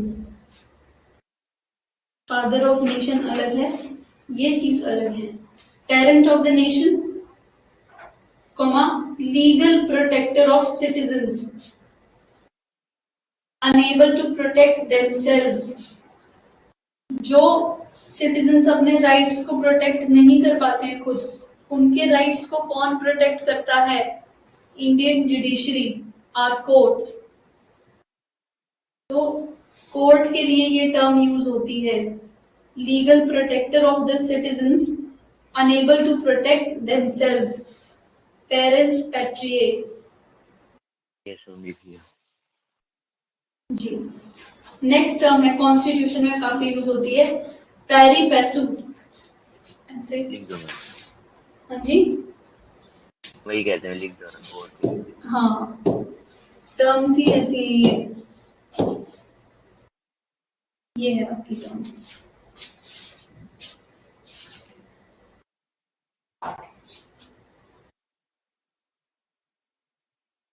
इसका मतलब है साइड बाय साइड।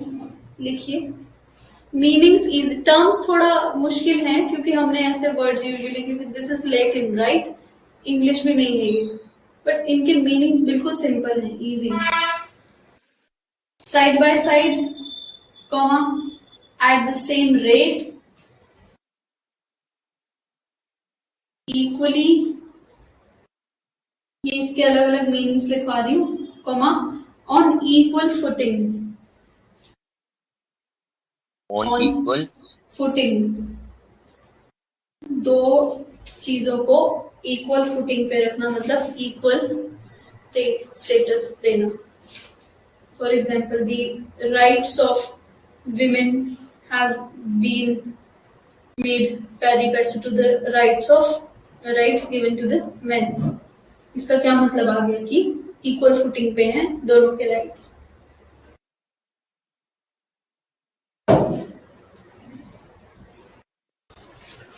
देन पर इंक्यूरियम, बहुत सारे लॉ स्टूडेंट्स को भी ये टर्म याद नहीं होती है और ये यूजेज में आजकल काफी है।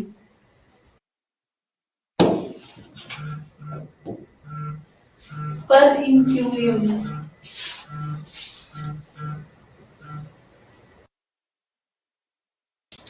Through lack of care. इसका मीनिंग लिखिए, through lack of care. For example, किसी किसी जजमेंट्स में ऐसे लिखा होता है that the judgment by the lower court was passed per incuriam. तो उसका मतलब क्या होगा कि जो लोअर कोर्ट ने जो अपना डिसीजन दिया है वो अच्छे से अपना जुडिशियल माइंड अप्लाई करके नहीं दिया, पर इंक्यूरियम, यू कैन से कहीं इसमें कुछ डिफेक्ट रहा है, उन्होंने डिलीजेंटली अपना ऑर्डर नहीं दिया। This judgement was passed per incuriam means there was lack of care in passing that judgment. Clear हुआ? Yes ma'am. जी। नेक्स्ट लिखिए, very important, prima facie. PRIMA, then FACIE,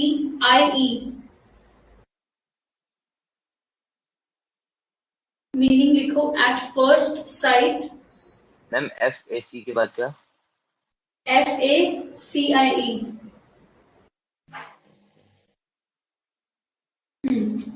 इसका मीनिंग लिखिए at first sight, comma based on first impression.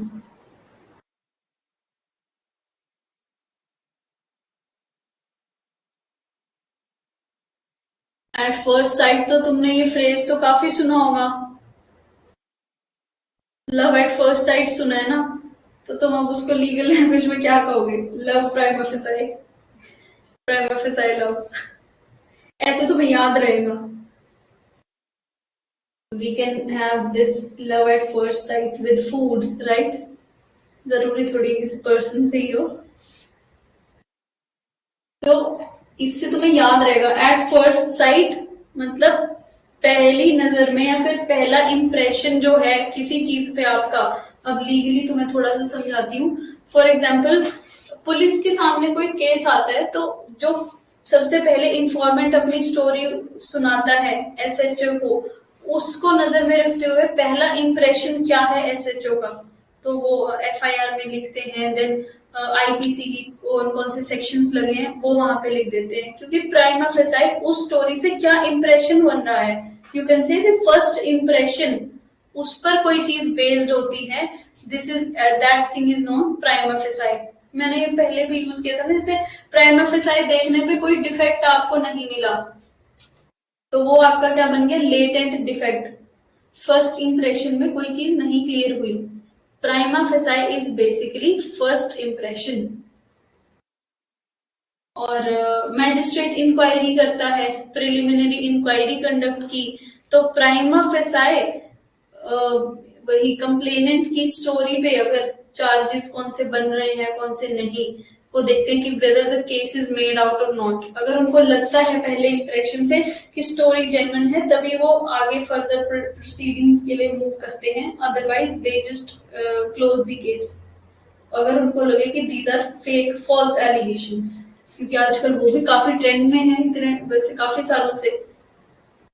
अब marital rape को क्यों नहीं recognise कर रहे? एक तो प्रूव करना कितना मुश्किल हो जाएगा, ऐसे भी रेप चार्जेस प्रूव करने काफी मुश्किल रहते हैं। और प्रिवेसी ब्रीच होगी। हस्बैंड वाइफ जो दो पर्सन्स हैं, उनके everybody has the right to privacy. हमारे फंडामेंटल राइट्स में ही आर्टिकल 21 का ही एक एस्पेक्ट है ये भी, राइट टू प्रिवेसी। अब वो फंडामेंटल राइट तो उनका वायलेट हो जाएगा ना, और प्रूव करना कितना मुश्किल हो गया। ऐसे सब चीजों में तो ये तो मिसयूज हो सकता है इसका काफी ज्यादा। काफी सारी चीजें कोर्ट को देखनी पड़ती है कोई लॉ लेके आने पे। लाइक अभी सेम सेक्स मैरिजेस पे हियरिंग चल रही हैं, बहुत सारे एस्पेक्ट्स हैं, उनको राइट्स मिलने भी चाहिए। लेकिन जो हमारी इंडियन सोसाइटी है, अगर आप देखें, अगर ये चीज ले आते हैं तो सोसाइटी का जो बैलेंस है वो बैलेंस में नहीं रहेगा, सोसाइटी इनबैलेंस हो जाएगी एक बार के लिए। तो कुछ भी हो सकता है, कम्युनल वायलेंस हो सकता है। लाइक अगर आप देखो तो जो Hindu marriage act, Hindu succession act, ये ना 1950s में आए थे, पर ये सारे 4-5 एक्ट एक साल में नहीं आए थे। थोड़ा 55 में आ गया, फिर 56 में आ गया, धीरे धीरे करके आए। क्यों? क्योंकि जब पर्सनल लॉज में कोई चेंजेस लेके आने होते हैं वो बहुत बड़ी बात हो जाती है। इवन कमर्शियल चीजों पे लोगों का इतना असर नहीं पड़ता। लोगों पे कमर्शियली आप कोई चीज रूल्स बना रहे हो, GST लेके आ रहे हो, ओके फाइन, पर जहाँ पे रिलीजन से, क्योंकि India is a land of culture और रिलीजन को यहाँ पे इम्पोर्टेंस दी जाती है, जो कि आपको पता है, you know it very well. तो सबको अपना अपना रिलीजन और उसकी वैल्यूज टॉप मोस्ट प्रायोरिटी पे रखते हैं लोग। कम्युनल वायलेंस वैसे ही हमारी कंट्री में काफी ज्यादा है, तो किसी रिलीजन में ऐसा हो कि no this thing is not good, this is unnatural. चाहे वो एक चीज ये भी है कि every citizen should get the right, पर दूसरी जगह जो प्रैक्टिकलिटी में देखें कि हम इम्प्लीमेंट तो कर, हम लॉ ले आए या हम ऑर्डर पास कर दे, लेकिन इम्प्लीमेंट किस पे करना है इन दी एंड?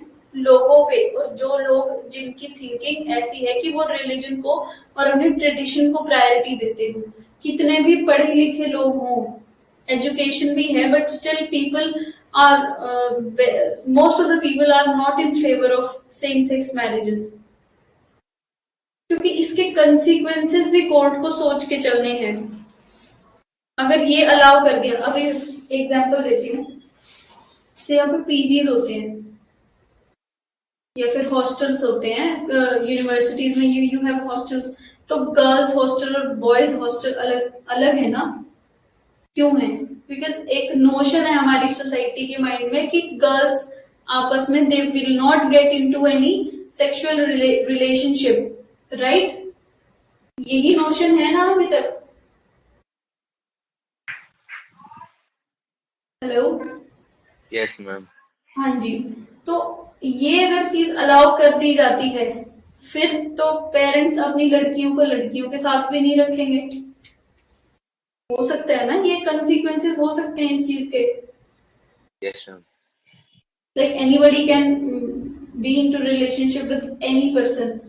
ये इंडियन सोसाइटी में इसके रेपोकेशंस अलग अलग हो सकते हैं, तो कोर्ट इन सब चीजों को देख के ही कोई डिसीजन लेगा।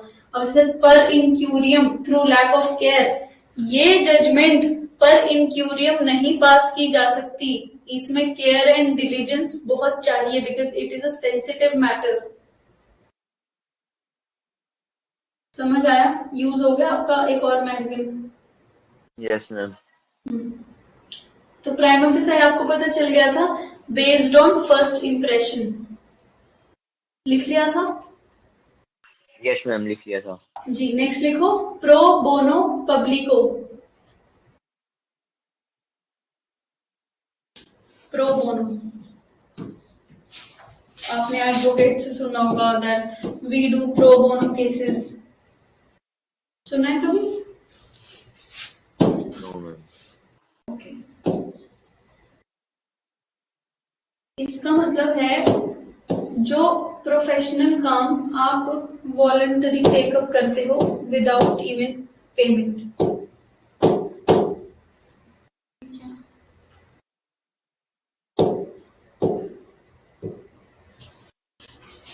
प्रो बोनो पब्लिको, लिखिए professional work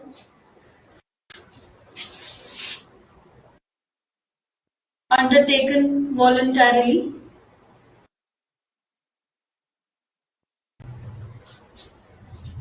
professional professional work work की बात कर रहे हैं। undertaken voluntarily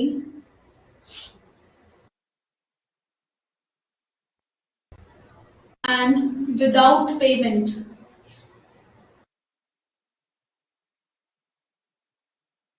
voluntarily and without payment, ऐसे केसेस को यूजुअली प्रो बोनो केसेस कहा जाता है।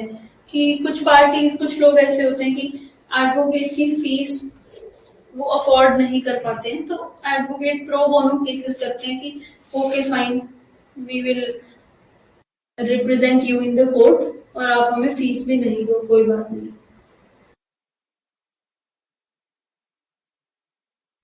It's like out of charity if they do something ना, क्योंकि वैसे तो एडवोकेट्स हाई अमाउंट चार्ज करते हैं, पर वही है कि हर क्लाइंट से उनकी फीस अलग होती है।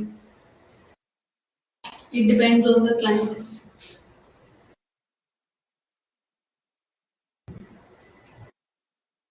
ये लिखो, ratio डेसिडेंटी।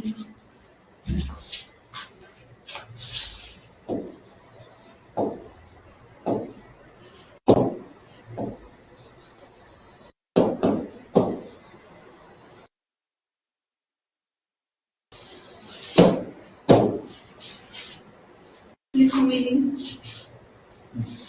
the rule of law on which a judicial decision is based, मतलब कोर्ट ने अपना कोई डिसीजन दिया, लेकिन उसको आप कैसे समझ पाओगे? जब उसके पीछे की रीजनिंग आपको पता होगी कि ये रूल, ये प्रिंसिपल अप्लाई करके कोर्ट इस नतीजे तक पहुंचा है, उसको हम कहेंगे ratio decidendi. Simply you can say the reasoning behind the judgment. हर जजमेंट के किसी भी कंक्लूजन पे आने के लिए कोर्ट को कुछ रूल तो अप्लाई, लॉ भी ना कहीं मैथ्स जैसा है। आपको एक गिवन प्रॉब्लम दे दी है और उसका सोल्यूशन निकलेगा, जो लॉ है उसको अप्लाई करो। अब फॉर्मूलाज, जैसे मैथ्स में फॉर्मूला होते हैं, यहाँ पे हमारे पास लीगल प्रोविजंस हैं। सिचुएशन दे दी कोई, फिर हमें ये, हम लॉ की नॉलेज यही दिखती है ना, कि इवन जुडिशरी एग्जाम्स में और क्लैट में भी हो सकता है ये प्रॉब्लमैटिक क्वेश्चंस आपके पास आए, एक सिचुएशन दे दी, प्रॉब्लम हमारे पास ये है, फिर आप सोचोगे कि यहाँ पे कौन सा प्रोविजन अप्लाई होगा लॉ का। तो प्रोविजन के फॉर्मूला जैसे ही है ना, वो प्रोविजन अप्लाई करो, उसमें वो सिमिलर सिचुएशन दी हो कि हाँ इस सेक्शन में कुछ ऐसी बात कही गई थी, तो फिर उसमें साथ के साथ सॉल्यूशन भी दिया होगा। तो अगर आप फिर उसको अप्लाई करोगे, आपका सॉल्यूशन निकल आएगा। कुछ चीजें सेक्शंस और आर्टिकल्स में प्रोवाइडेड होती हैं, कुछ आपके डॉक्ट्रिन्स होते हैं जो स्पेसिफिकली लिखे नहीं होते हैं आपके एक्ट्स में, लेजिस्लेशंस में, बट वो उन्हीं में से इम्प्लाइडली इमर्ज होते हैं। इम्प्लाइड और एक्सप्रेस का मतलब भी तुम्हें बता देती हूँ, वैसे वो लैटिन नहीं है। एक्सप्रेस तो तुम्हें पता ही चल रहा है, स्पेसिफाई किया है, कुछ कोडिफाइड फॉर्म में है।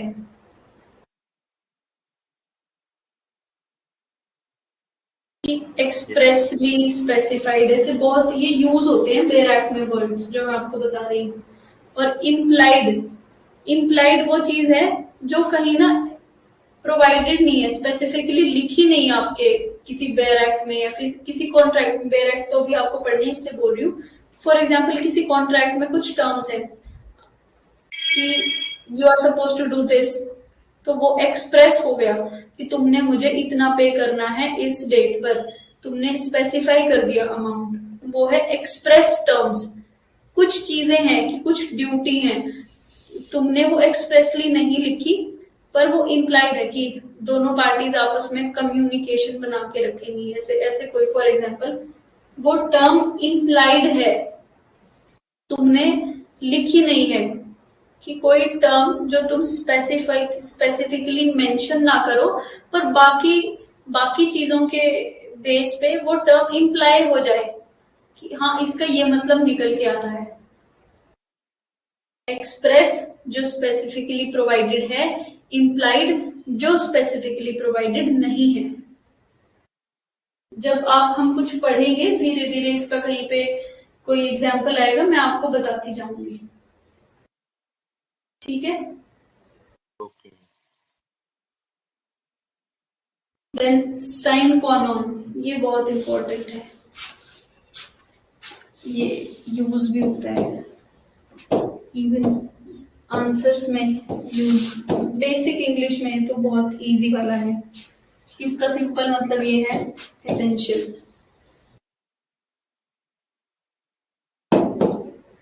For example ratio decidendi is a sine qua non of a good decision।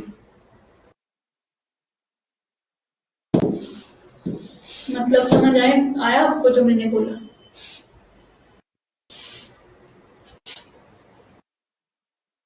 मैंने भी बोला ratio decidendi is sine qua non of a good legal decision।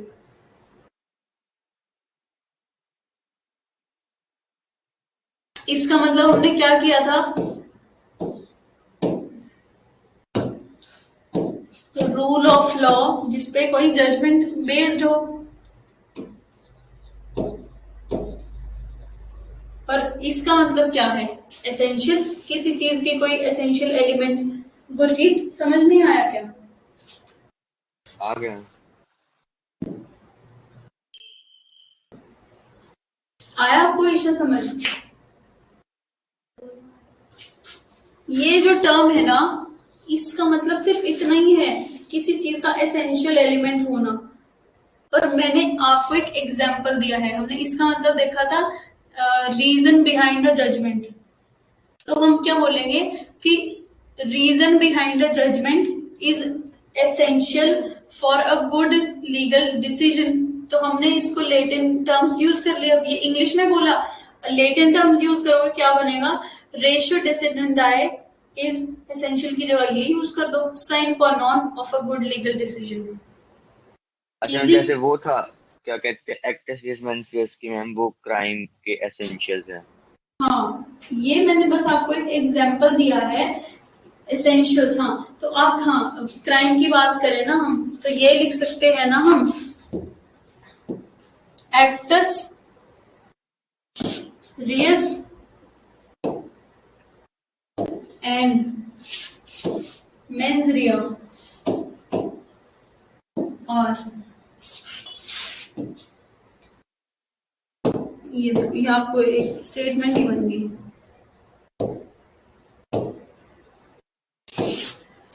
To constitute a crime.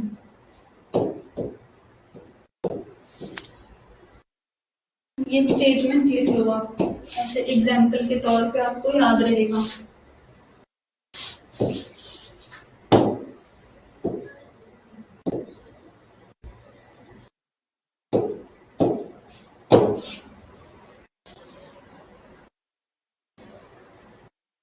इसका मतलब अब यहाँ पे आपको समझ आया कि ये इसके एसेंशियल एलिमेंट्स हैं। और इसके, और जैसे कि locus standi is a sine qua non to take action in the court. क्या मतलब बना इस बात का?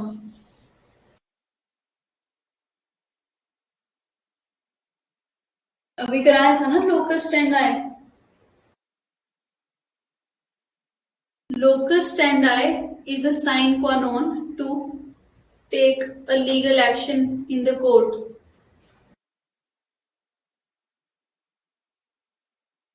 अभी तो कराया 15 मिनट पहले। हाँ, to be heard in court. हाँ जी, तो लोकस स्टैंडाई का मतलब क्या होगा कि आपके पास एक राइट होना चाहिए कोर्ट में जाने का, तभी आप कोर्ट में एक्शन, कोर्ट के थ्रू कोई एक्शन ले सकते हो। राइट टू टेक एक्शन अभी तो कराया।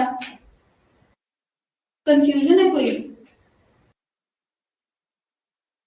कुछ नहीं समझ आ रहा तो साथ के साथ पूछ लो, मुझे कोई प्रॉब्लम नहीं है। बताओ। एक बार मैम रिपीट करना स्टेटमेंट आपने जो बोली थी। अभी वाली, यस मैम। लोकस स्टैंडाई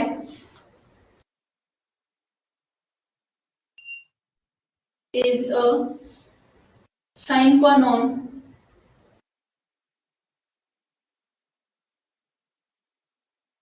to, आप कह सकते हो, institute a case.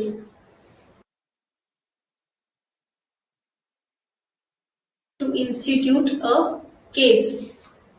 Right case, being an action is essential to हाँ, the institute of the case. Yes, very good. यहाँ पे हमें मतलब, अगर हमें मतलब पता हो तो हम ऐसे इंग्लिश की जगह लेटिन ये डाल सकते हैं, और इसी से ये ऐसे इंप्रेशन पड़ेगा कि you have a good knowledge of law. थोड़े से 100 मैगजीन्स याद कर लो ये, और ये याद यूं रट्टे मारने से नहीं होंगे, तभी तो ये सेंटेंस लिखा है कि ऐसे आप, बहुत इजी होता है ये। जजमेंट्स पढ़ो, उनमें यही यूज किए जाते हैं, तभी तो एक लॉ मैन और एक ले मैन की इंग्लिश में डिफरेंस होता है कि हम लीगल इंग्लिश डालते हैं उसके बीच में। मुश्किल कुछ भी नहीं है, पढ़ोगे याद होता जाएगा, डरना नहीं है। आप क्यों डरे हुए हो, मुझे ये बताओ। कुछ कंफ्यूजन है कहीं पे? ठीक है, दो और करते हैं। इंट्रावायरस, अच्छा इसका मीनिंग लिख लो, an essential condition, an essential condition, इसका मैम? यही साइन qua non का मीनिंग तो नहीं लिखवाया मैंने अभी? Yes ma'am. हाँ जी, an essential condition, comma, a thing that is absolute necessary. thing that is absolute necessary.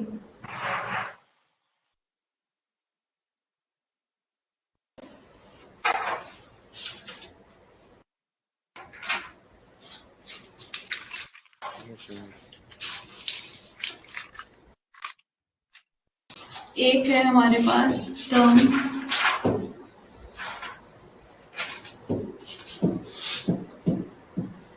Intra vires और एक है अल्ट्रावायर्स। मैं अगर आपको ये बताऊं, वायर्स का मतलब यहाँ पे पावर और अथॉरिटी है। इसका मतलब है पावर, कि किसी पर्सन को कोई पावर या अथॉरिटी दी गई है। तो इंट्रा और अल्ट्रा का मीनिंग सोचो। कम ज्यादा। With in and beyond.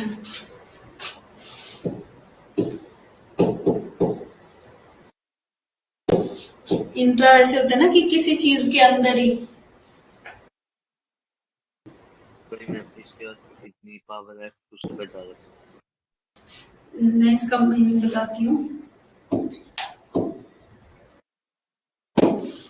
कोई जैसे डेलीगेशन ऑफ पावर हो जाती है हमारे, आप एडमिनिस्ट्रेटिव लॉ में पढ़ेंगे कि मेरे पास कुछ पावर है, वो मैंने अपने सबऑर्डिनेट ऑफिसर को डेलीगेट कर दी। लिमिटेड पावर डेलीगेट की है मैंने। फॉर एग्जाम्पल, आपके जो सीबीआई ऑफिसर्स हैं उनको पुलिस ऑफिसर्स वाली कुछ पावर डेलीगेट की हुई है। तो वो जो लिमिटेड पावर है उसके with in he CBI officer ने कोई एक्शन लिया है। फॉर एग्जाम्पल, उनको इन्वेस्टिगेशन की पावर है। एग्जाम्पल लेके चल रहे हैं, एक ऑफिसर है, कोर्ट ने उसको स्पेशली एम्पावर किया just to make the investigation. हाँ, इन्वेस्टिगेशन की पावर दे दी है, अरेस्ट की नहीं दी। तो वो जब इन्वेस्टिगेशन कंडक्ट कर रहा है means he is acting intra vires, कि विद इन पावर है उसका जो एक्ट है। लेकिन उसने इन्वेस्टिगेशन के साथ साथ क्या किया, अरेस्ट कर रहा है और एनकाउंटर कर दिया फॉर एग्जांपल किसी पर्सन का।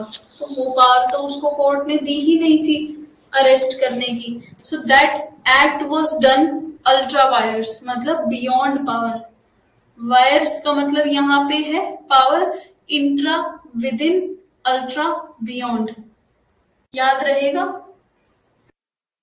Yes ma'am. इजी था।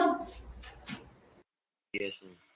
लिखो, इंट्रा वायर्स में लिखो within one's legal power और authority.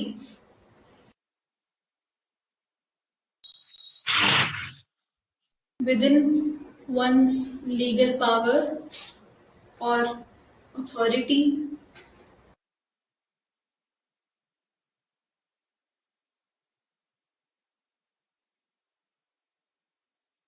Then ultra wires acting or done beyond। कोई पर्सन एक्ट करता है, कोई काम जो किया गया हो, एक्टिंग और done beyond one's legal power और अथॉरिटी।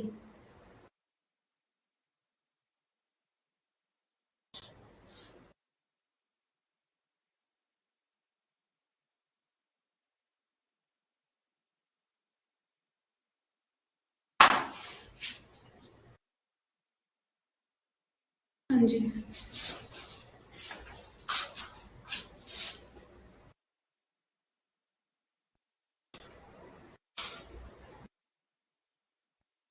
टाइम भी हो गया आपका।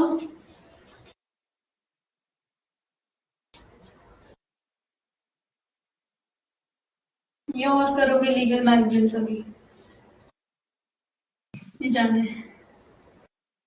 ईशा तुम बोलते ही नहीं हो, कम बोलना पसंद करते हो क्या आप?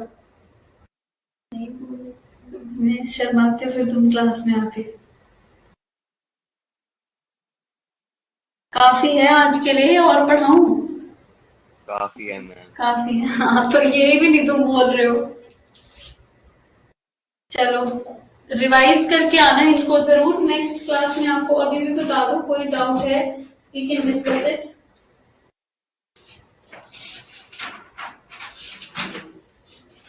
All clear? Yes ma'am. Okay जी, नेक्स्ट संडे मिलेंगे फिर आपसे। तब तक के लिए हंसते रहिए, मुस्कुराते रहिए और रिवाइज जरूर करते रहिए। Thank you so much, we are ending the session now. Thank you ma'am.